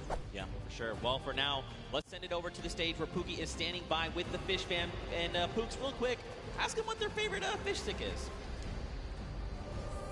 You know, we can't always make it all about you, but I am down here with the Fish Fam. It is, dare I say, official. They're the first team to take a victory in the death run. I'm going to start here with Suze. So, eventually clutch that victory for your team. How did that feel? It felt great. Like, at first, I choked at the monster, and I thought I choked the level as well. But then I figured it out, and I picked up the coin. I was like, wait, this is it? Let's go, baby. It definitely looks like you were in a little bit of a precarious situation there for just a second. Was your team coaching and helping you that whole time? Yeah, they kept track of the coins that we picked up. They kept motivating me, like, you got this, is easy, we got this, we got it. So yeah, that felt great. Awesome. Now, I'm going to come over to you, Scissors. We all know you are the veteran of Death Runs. You have been doing this from the very beginning. It must be an absolute honor to be here on the stage today competing, being able to help these guys out, pulling through to a victory. Are you going to continue the strategy going into the next game? We've got the strategy on lock, and obviously it's awesome, you know, helping these guys, but they're helping me win. They're the real speedrunners. Well, I mean, it is a team effort at the end of the day. All of you guys, of course, over here and talk to you really quickly. Now, I mean, this Creative Cup, what does this mean to you as, you know, a creative champion? I mean, I'm not a champion yet, but maybe, yeah. Maybe one day. Well, thank you guys so much for staying here, hanging out with me. Best of luck in the next run. Zeke, back to you guys. Look at that, the Fish fam ready to go back in. They're already getting their heads back in the game. Also, great pun, Pookie. Also, I'm upset with you that you think this is all about me. What is wrong with you? All right, though, anyway, what kind of takeaways do you think these players can make heading into the next game? Well, the takeaway that I take out from that is that they were all supportive. They interviewed, they said they were supporting each other, keeping track of the points, and pushing their Suzu ahead, making sure that they're encouraging him. But for everybody else, I think the takeaway is, how do we beat? That's the one that everybody's gotten stuck on. They've wasted a little bit of time at the double danger, but the leap of faith is really where everybody needs to close out, especially the Ravens' Revenge if they want to get that silver. We'll have to see how things unfold for them. Very quickly, though, let's take a little break here. Let's send it down to Cam for his insight. Sundown, what you got? And Bala, and we're gonna take a look at some of the kind of strategy that goes into it. But first, all of these competitors who are here, who have had an opportunity to get this incredibly stressful. There's a certain amount of kind of mental edge you need to get through it. So let's kind of take a look in and how these competitors prepare for what was a world premiere and first appearance ever. Let's take a listen in and how these guys are talking and getting ready for the match.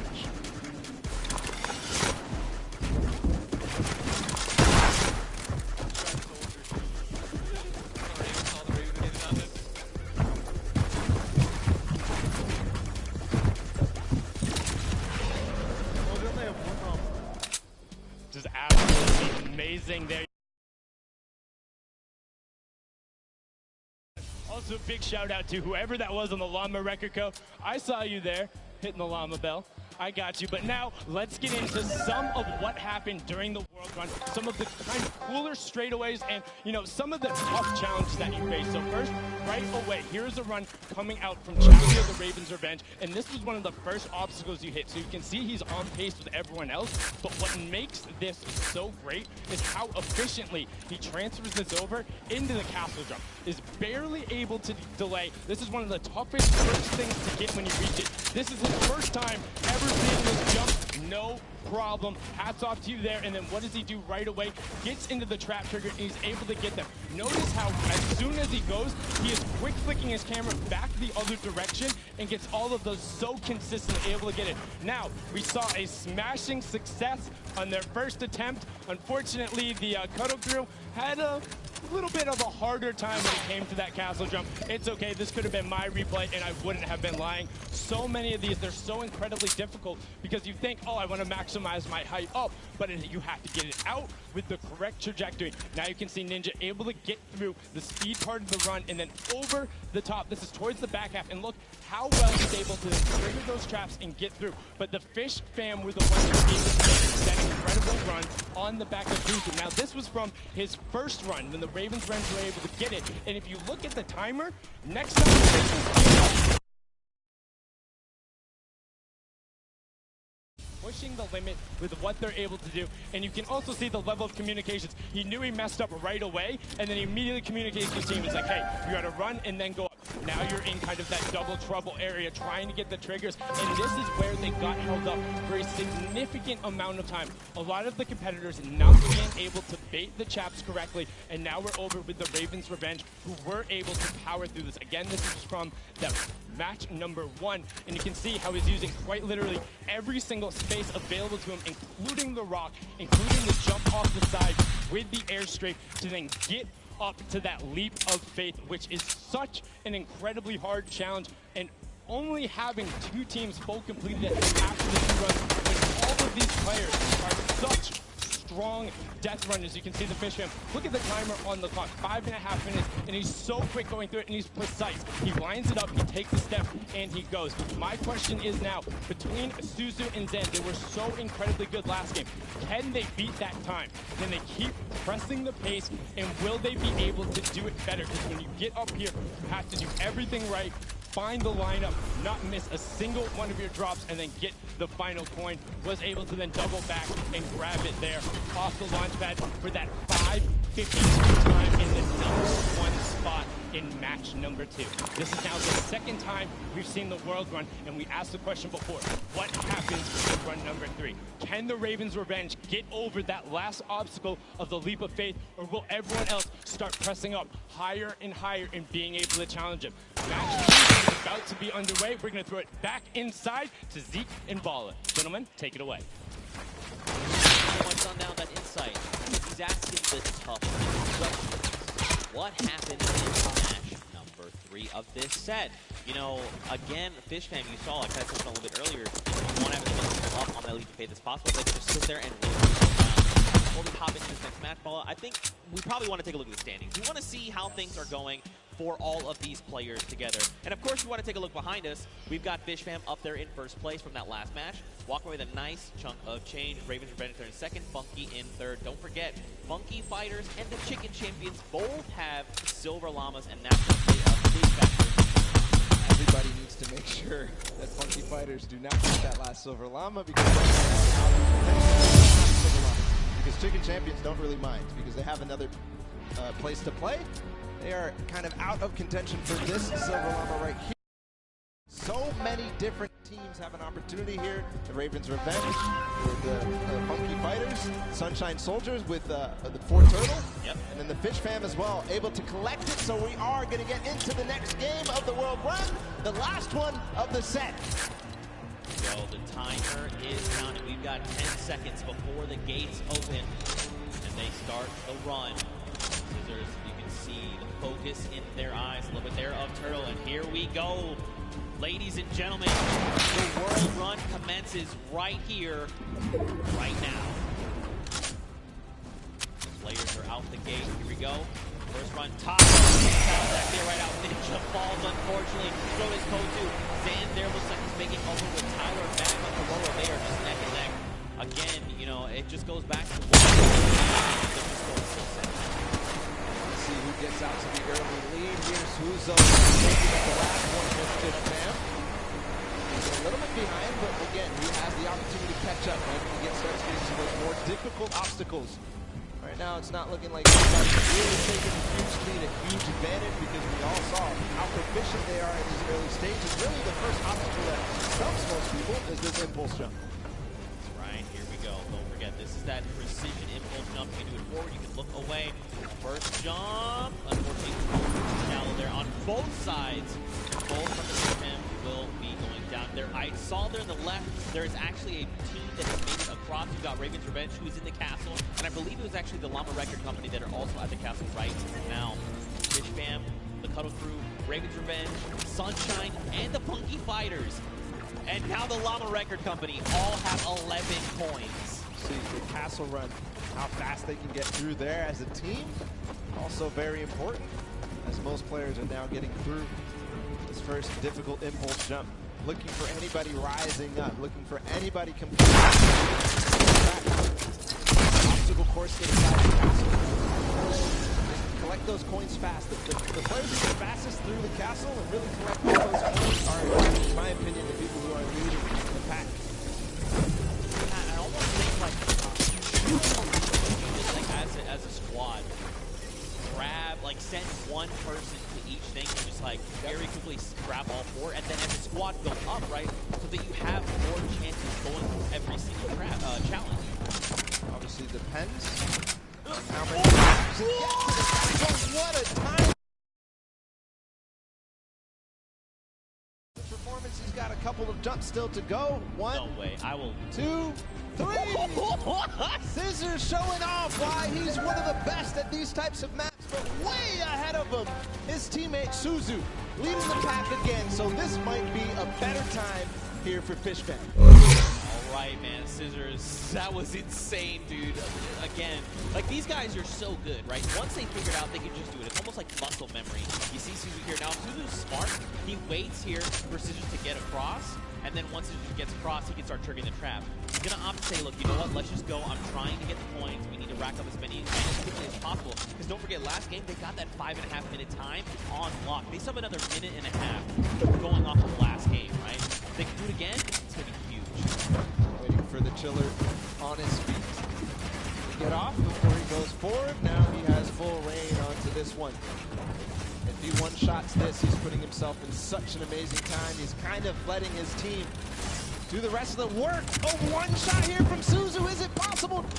Getting through the door. No, just short. But he did not go all the way back. He's continuing to recover.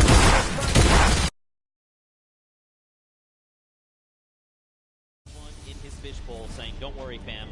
I've got this. Gonna jump down, first trap. Second trap, pop across, take a step back.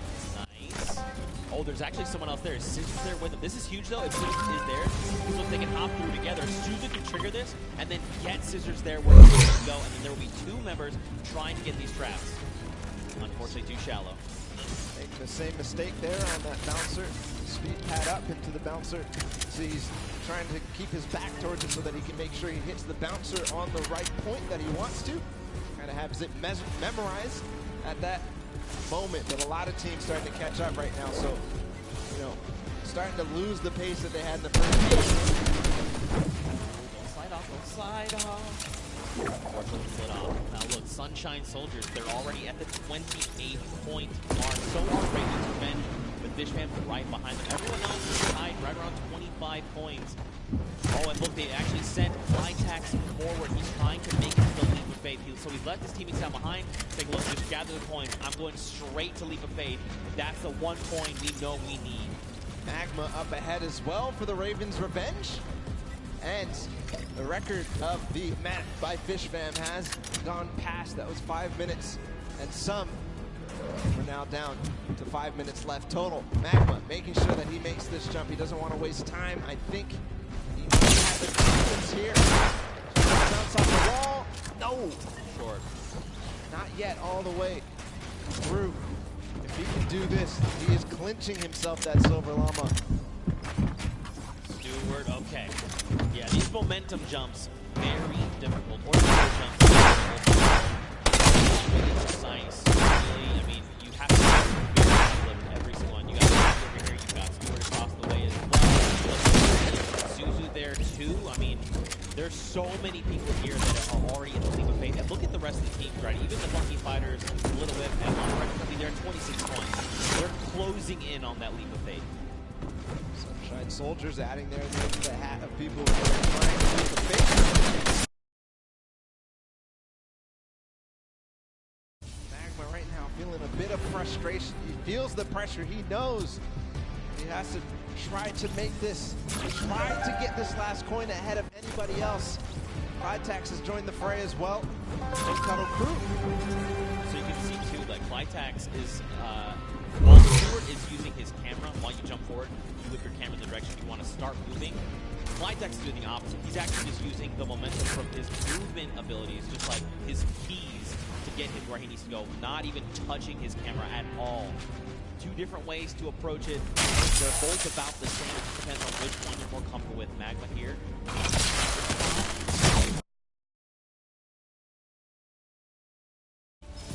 Nice. All right, good almost. Land. The tires. He's going for it. Yes. He's going for it. Could he be the first one? No, Sunshine Soldiers had actually already done it with a 6:23, and Ravens Revenge there with the 6:36. So Sunshine Soldiers sneakily got it, but still a great time from them. Don't forget the first round, they were the only ones at 29 points. What a close race, though. All four teams who were up there on the leap of faith have now completed it. The Cuddle Crew still need one more coin to actually finish the entire thing. Flytax feeling a little bit of pressure. He needs to start supporting his teammates. Then the Llama Record Company sitting at 27 right now. I think this is one of the first times we've seen them towards this double jeopardy, towards closer and closer, edging their way at the leap of faith. The Cuddle Crew have completed, meanwhile, just past 7 minutes. So the standings right now are shaking up with all of these teams being so close together. Can't wait to see where it is. Still, every single placement here matters. Chicken Champions, Funky Fighters, Little Whip Warriors, and the Llama Record Company all at 27. Who is going to come out on top in this four-way race? And don't forget, this really does make a difference, right? They're all competing for prize money, so being able to come out ahead of another team, that's going to secure you more of that pot, so they have to be very careful, right? They have the 2 minutes left, but man, to see 4 of them.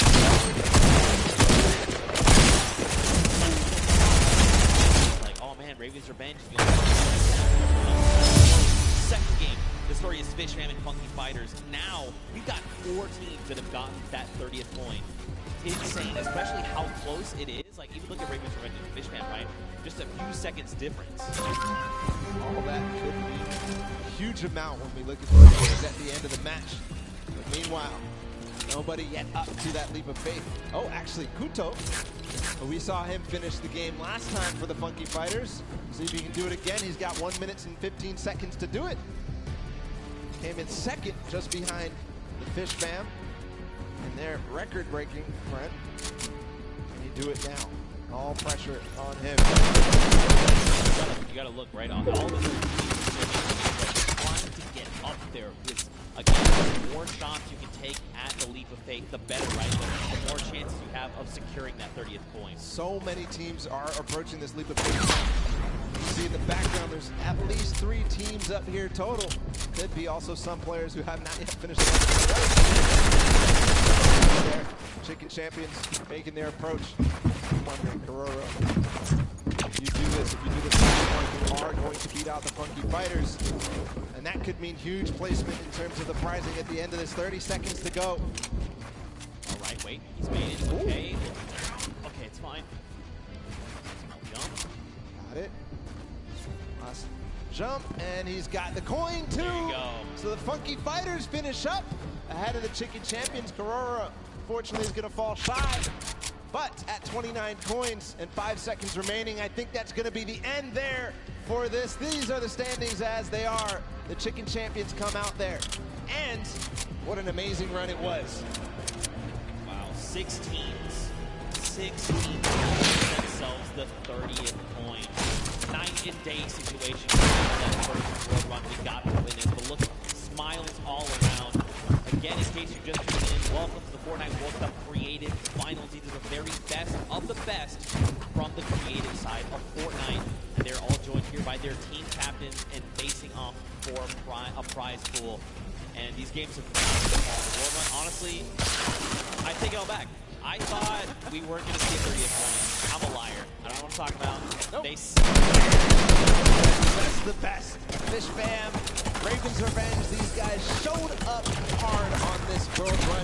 Absolutely incredible performances. Finishers all the way through. And now we also have to be able to think about what these standings are going to look like at the end of the day, because it was close, right? Raven's Revenge, that first one, and then getting second, and then getting second again, could mean that they are in contention for that in this set. Yeah. Except that last one, you got Fish Fam. They had the fastest time of 5:25. In that last game, we saw Sunshine Soldiers, though. They had a 6:23. Depends where they place in those other matches, right? What does that mean for all these standings? Don't worry, we're tallying everything up. We're breaking it all down. We'll have it. 40 are ready to do so. But man, the World Run is dope. It was so super fun. It was like we were like casting golf. Oh, takes the shot. And he sinks it. Sinks it first. Absolutely crazy. The tension at the end when everybody realized that they needed to make that last jump. It's awesome to feel. The crowd is feeling it too when you made it towards that last one. When they finally made it through that last tire, making it bounce all the way through, just like flying through the sky. That last coin. Felt good. It's gotta feel good. Yeah, and I think too, being able to just like key in on different players, right? It wasn't like we saw in that first run was monstering everybody else. Then it was like next game there was different people that were really showing up. Even that last game, right? Scissors, the straight back-to-back just crushed 3 or 4 obstacles in a row. It was insane. But now, let's go ahead and send it over onto the deck. We're standing back with the Sunshine Soldiers. Down here.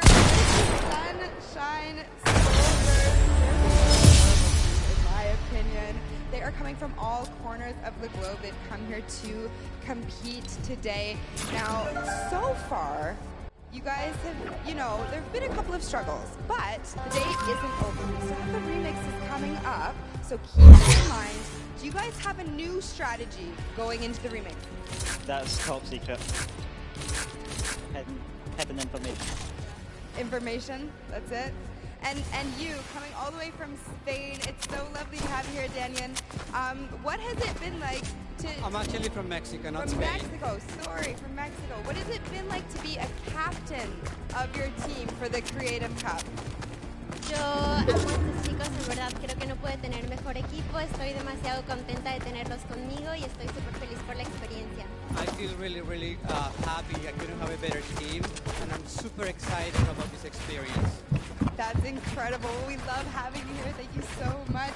And I'm going to come over here and talk to you super quickly. Now, you're one of our youngest competitors, so being here, seeing all of your idols today, that has to be exciting. You know, when you told your family that you were coming here to compete at the Fortnite Creative World Cup, what did they say? They were just super happy for me, and they're like really excited, and yeah. Do you want to keep competing in these massive Fortnite events? Do you love this? Yeah, it's really good. And finally, down here at the end. Now, again, all of this diversity is incredible. Now, you're here just essentially to compete at this event, but not only that, but you're representing. So how do you feel? Pressure, and it feels amazing, even though it's even though there's the pressure, it also feels great. Well, you guys are doing an incredible job. Best of luck to you in the remixes. You are not lying. They are adorable. They're all so happy to be here. You love to see it. Man, the Sunshine Soldiers again. Mad props to them for coming in with that 6:23 time in the last set of that match. There, again though, 6 different teams, all with 30 points. What does that mean for the standings? That means basically it's anybody's game. Okay, that just means anybody can take this because everybody really was pushing the pace. Everybody was making sure that they were in towards the top. It was basically shaken up from top to bottom, except maybe the top 3. Ravens Revenge, Funky Fighters, Fish Fam, all these guys completed their runs and placed highly in the other ones. So I think that they have a good opportunity here, but still, anybody's game for some percent. Yeah, I mean, for sure. Like, we have to look at things like Ravens Revenge, right? They had fast, they had a well, and then they managed to get time. Let's go. Is coming out of the Sunshine Soldiers. They did, in fact, win this last match here. But again, just look at Stewart. Look at the precision again. The leap of faith. You know, it's crazy because, like, in just looking at it, you're like, that doesn't seem so bad. But it's insanely difficult, the precision jumps you need to make. To maneuver yourself through that. He actually made that in one hop. Everybody else was stopping before that. He went all the way to the tire and jumped over. The reactions there in the background from that team, absolutely incredible performance to come out on top in that one. Just perfect execution on that last one. Yeah, for sure, especially with these precision jumps, these tight jumps like the one around the wall that you can't even see. You just have to know in your head, I know where I'm going to land when I come around this corner, because it's not something you have eyes on. And once he's been able to do it, he's like, okay, I know the jump that I need to make every single time. But ladies and gentlemen, you guys got to get ready because we're coming down here to the wire. We are very close to knowing who are the set winners from the World Run. Everyone gave it their all. Man, did they show up huge? I'm not disappointed. That was so much fun to watch, especially coming off of Sky Station to then Junkyard Juke to this. Just 3 almost completely different creative game types we got to see today. Yeah, we're putting them through the ringer. They have to do all sorts of things. They have to show off how versatile they are. And in the World Run, they showed it. All the teams who did compete and play in the World Run to qualify for here ended up showing off really well. Obviously, the Fish Fam with Scissors and company, they had probably one of the most difficult elimination runs ever. Yeah. So clutch to be able to perform here. I think we have the standings. I think we have the winners of the set. It's gonna be Fish Fam Congratulations to the Fish fam. Look at them. They just want to get back in. They're not even ready to celebrate. They are the winners. They're on the world run, and there he is. Fish is walking out with the Silver Llama, ready to present his team. This is look at this thing. It's shiny. All right, I'm going to go down there. I mean, anyway, there you are. The Fish fam are being presented with the Silver Llama. Look, they're like, yeah, baby, let's go. We got that. It's ours. Congratulations, guys. There's the Silver Llama for them. But all focus for them is on to the next matches. Because we've got a couple more to go, and it's not over yet. We've got your remixes coming up next. We've got your Golden Games.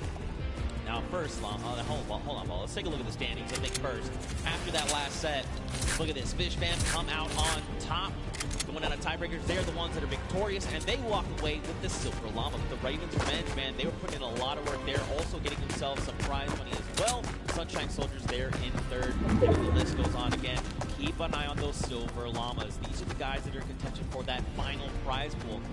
Now, if you're one of these teams with the Silver Llamas, you need to secure the Gold Llama, because that is going to come. That's going to be the ultimate tiebreaker. If your team has that Gold Llama, you walk away with the win, especially because it's kind of divvied up amongst other teams. Yeah, the Golden Llama being that ultimate tiebreaker. So the next team to claim it, the first team to claim it, as we see the Fish fam with their Silver Llama. The first team, the only team to claim the Golden Llama is going to walk away as the champions here. That's for sure. I mean, look, what are the remixes things that we're kind of talking about? You know, what does that mean for the games? Don't even worry. We got you guys covered. We're going to break it all down for you. So, remixes. We're basically going to go back through and play a match of every single match type. Yep. There's going to be something different about them. So starting with Sky Station Showdown, the reason for that is that all players can earn points. Not just your sword bearer. That is going to be playing a big factor. We've also upped the typical 1,000 points needed up to 3,000. Follow, we've also got Junkyard Juke. Do you want to talk about that one? Absolutely. In Junkyard Juke, we're going to be playing again, but you can only use large props.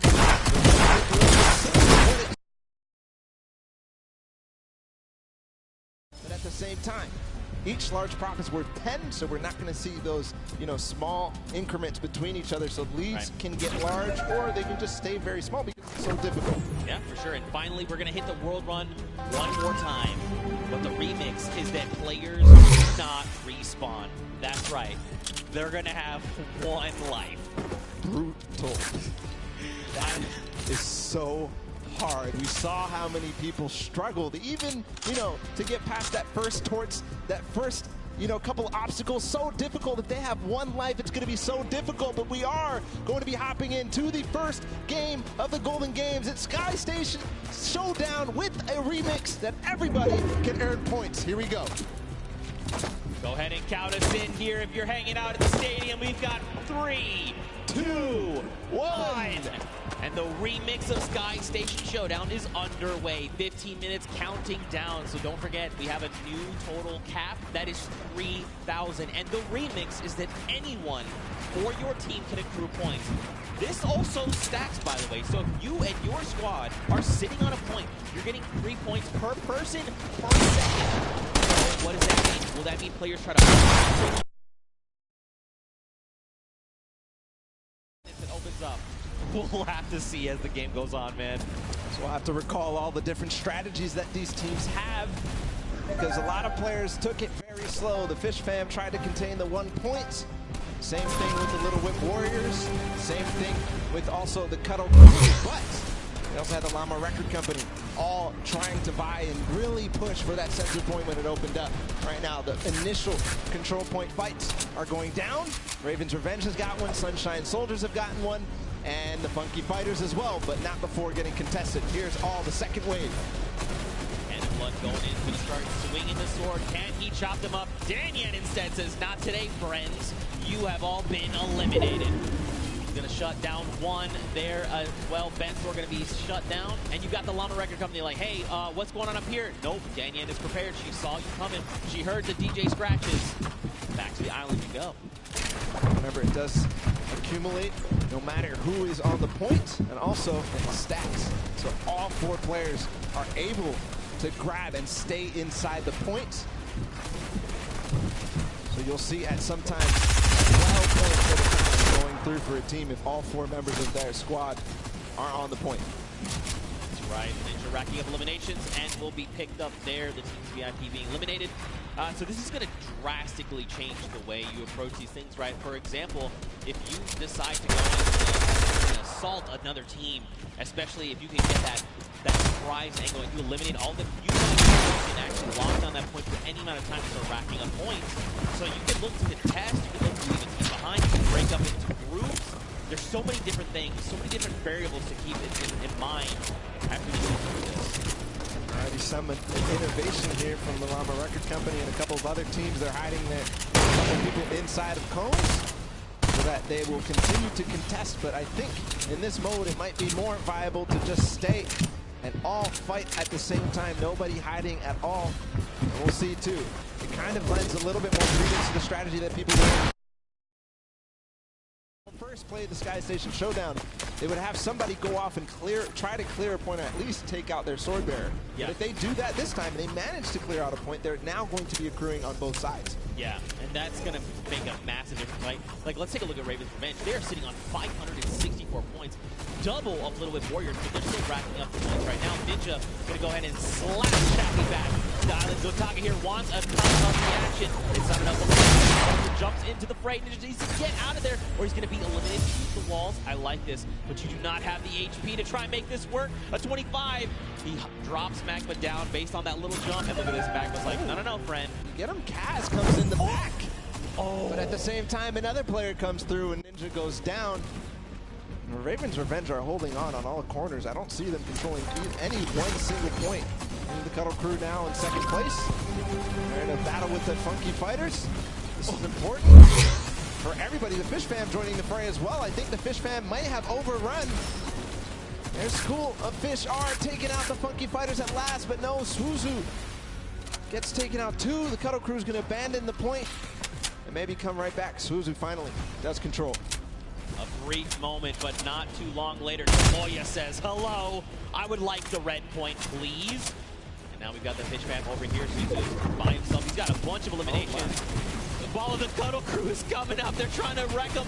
He picks off Sandy, but unfortunately he does fall as well. That was terrifying. They all came over the ramp at the same time. If you're just joining us here, don't forget we did increase the score limit up to 3,000. So if you're wondering, the Raven Revenge, they still got a ways to go, even though they are in the lead as it stands. I'm also keeping my eye out on the Llama Record Company. They're down at 300-ish points. They're going to claim 300 right now.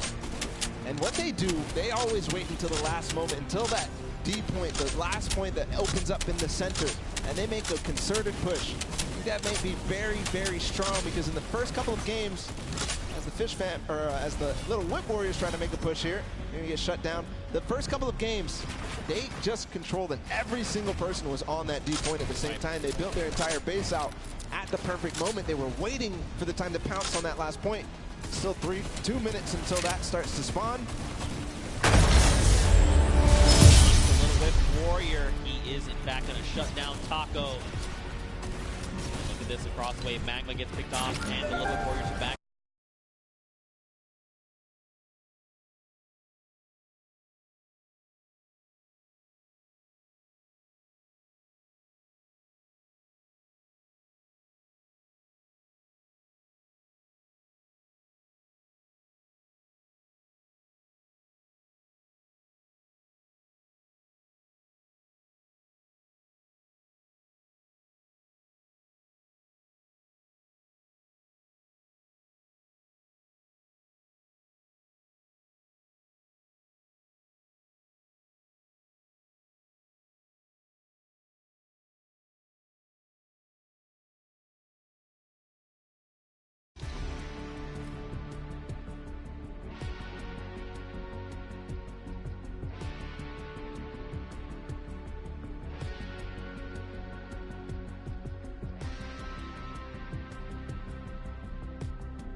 significantly every second there. At the same time, the Llama Record Company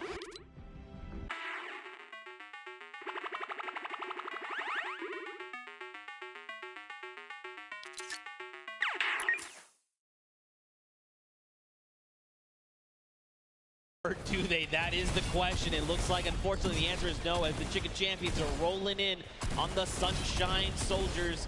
Attacks are going off left and right, but Danyan is just it's just not falling. Just keeps eliminating left and right, getting a little bit outside. The timing of that push that took out the Llama Record Company might have actually worked out in their favor, because they're all going to respawn together. 5 seconds for this D point to spawn. You can already see they're hunting. Hand of Blood, Rubius, Carnifex, they're all going for it because they know the importance. If they can all stand in there at the same time, all the impulses come through before anybody can even build a base, build some protection against them. It's pure chaos down here on the D point. And look, if you're another team on the outside looking in, as all these players are just jumping in toward that center point, you do what Gotaga is doing. Let them all fight it out. Let's just sit on the point. No one seems to be paying attention to the fact that we're about halfway through what we need to win. Let them all fight it out. Don't make any sudden moves, right? Don't be the distraction to have someone go, oh wait, there is a point up there. We need to go get those guys. I love what they did just there. They forced the one player there, but hold on, the Funky Fighters are all in. They have a base. There's no impulse. They are climbing the leaderboard hard. They're at third right now. They're going to overtake second. If this does not get shut down soon, the Ravens' revenge may have trouble looming. And look at this, Llama Record Company, Hand of Blood is trying his hand and slaying these players, but it does not go his way as Tomoya comes in. No Llama Record Company, they stay strong. They're still racking up the points. Scissor says, no, friends. This is not allowed. You cannot continue to do this. Clytex also wants in on this as well. And Scissors meets an untimely end. Meanwhile, the Ravens' revenge have not stopped climbing points.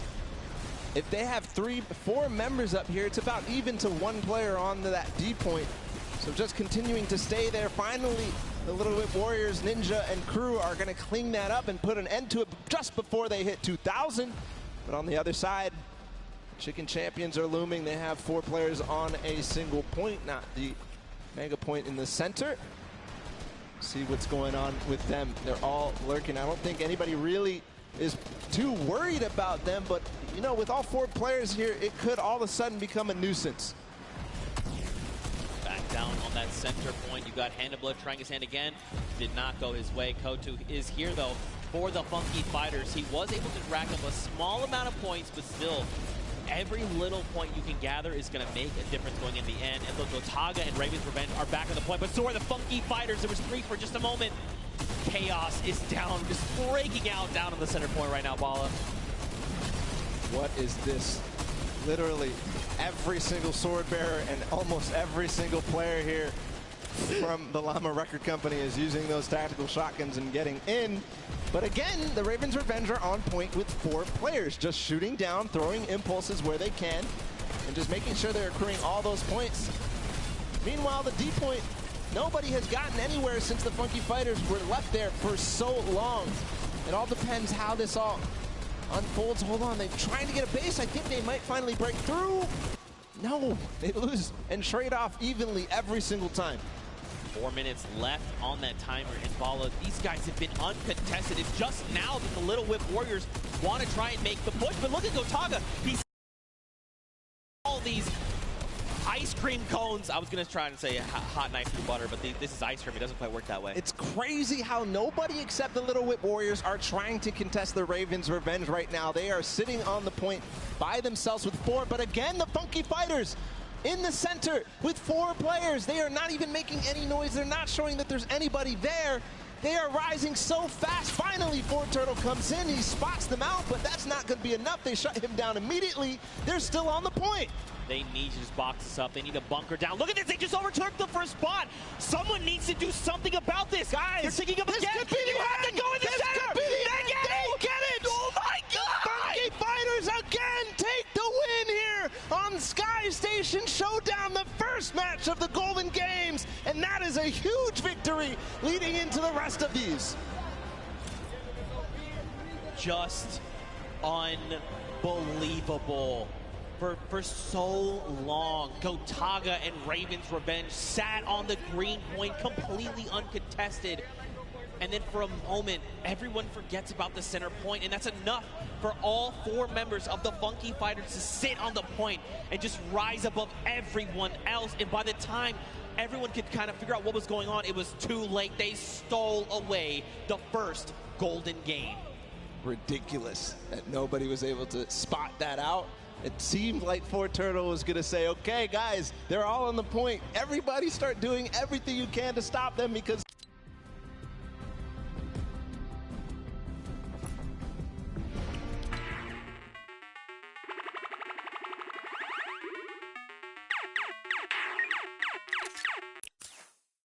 That's it for the first of 3 golden games. And for the Funky Fighters, they secure that win. But for now, let's send it back over to Pookie. She's standing by with the winners. Pookie, down to you. Thank you so much, Zeke. I am down here with the Funky Fighters. Another victory. I feel like I've been talking to you guys all day, but how did you find that remix game? Because those rules were a little bit different than what you were used to. So what was your strategy going into that one, Huzi? I mean, everything was so unexpected. We were last and we came first because we got the middle. The point system, because every player gets points, and so we win. It was so exciting. So exciting. So exciting indeed. Now, Raven's Revenge was in first place for most of that match. You guys knew that you had to come up from behind, which you absolutely did, but I kind of just want to talk a little bit about how there are 3 teams tied right now for first place, and the winners of this set will be taking home that additional $1 million of prizing. So I don't want to put too much pressure on you guys, but what is your strategy going into the next game? Are you going to stay the same? Are you going to change things up? Are you going to go for the middle again? Probably. Yeah, we're going to keep doing what we're doing, and as long as it works, we're just going to keep it up. For sure. Sounds like a great strategy. Finally, over here to you. When you heard that there was a remix kind of blind side come in, what was your first reaction to hearing that? Yellow. Go to yellow circle and win. Just win. I love it. It's so easy. It's such a great concept. You know, we talk about it all day, all of these things we break down, but at the end of the day, you just got to win. Back to you guys at the desk. Pookie with the most insightful knowledge you'll ever need in your entire life. It doesn't matter if you can just win. Just win. I'm doing it wrong. I'm doing it wrong. You're winning. I'm trying. We're all winning here at the World Cup. We all are, in fact. But so are these players that have taken the stage. Now, don't forget, those llamas are going to be playing a big factor in how the final $1 million prize pool is divvied out. And Pookie touched on it perfectly, actually. Right now, there's a 3-way tie. Yep. All right, and that's something we need to take a look at with those standings, just to give you the refresher. So, Funky Fighters, Fish Fam, and the Chicken Champions all have that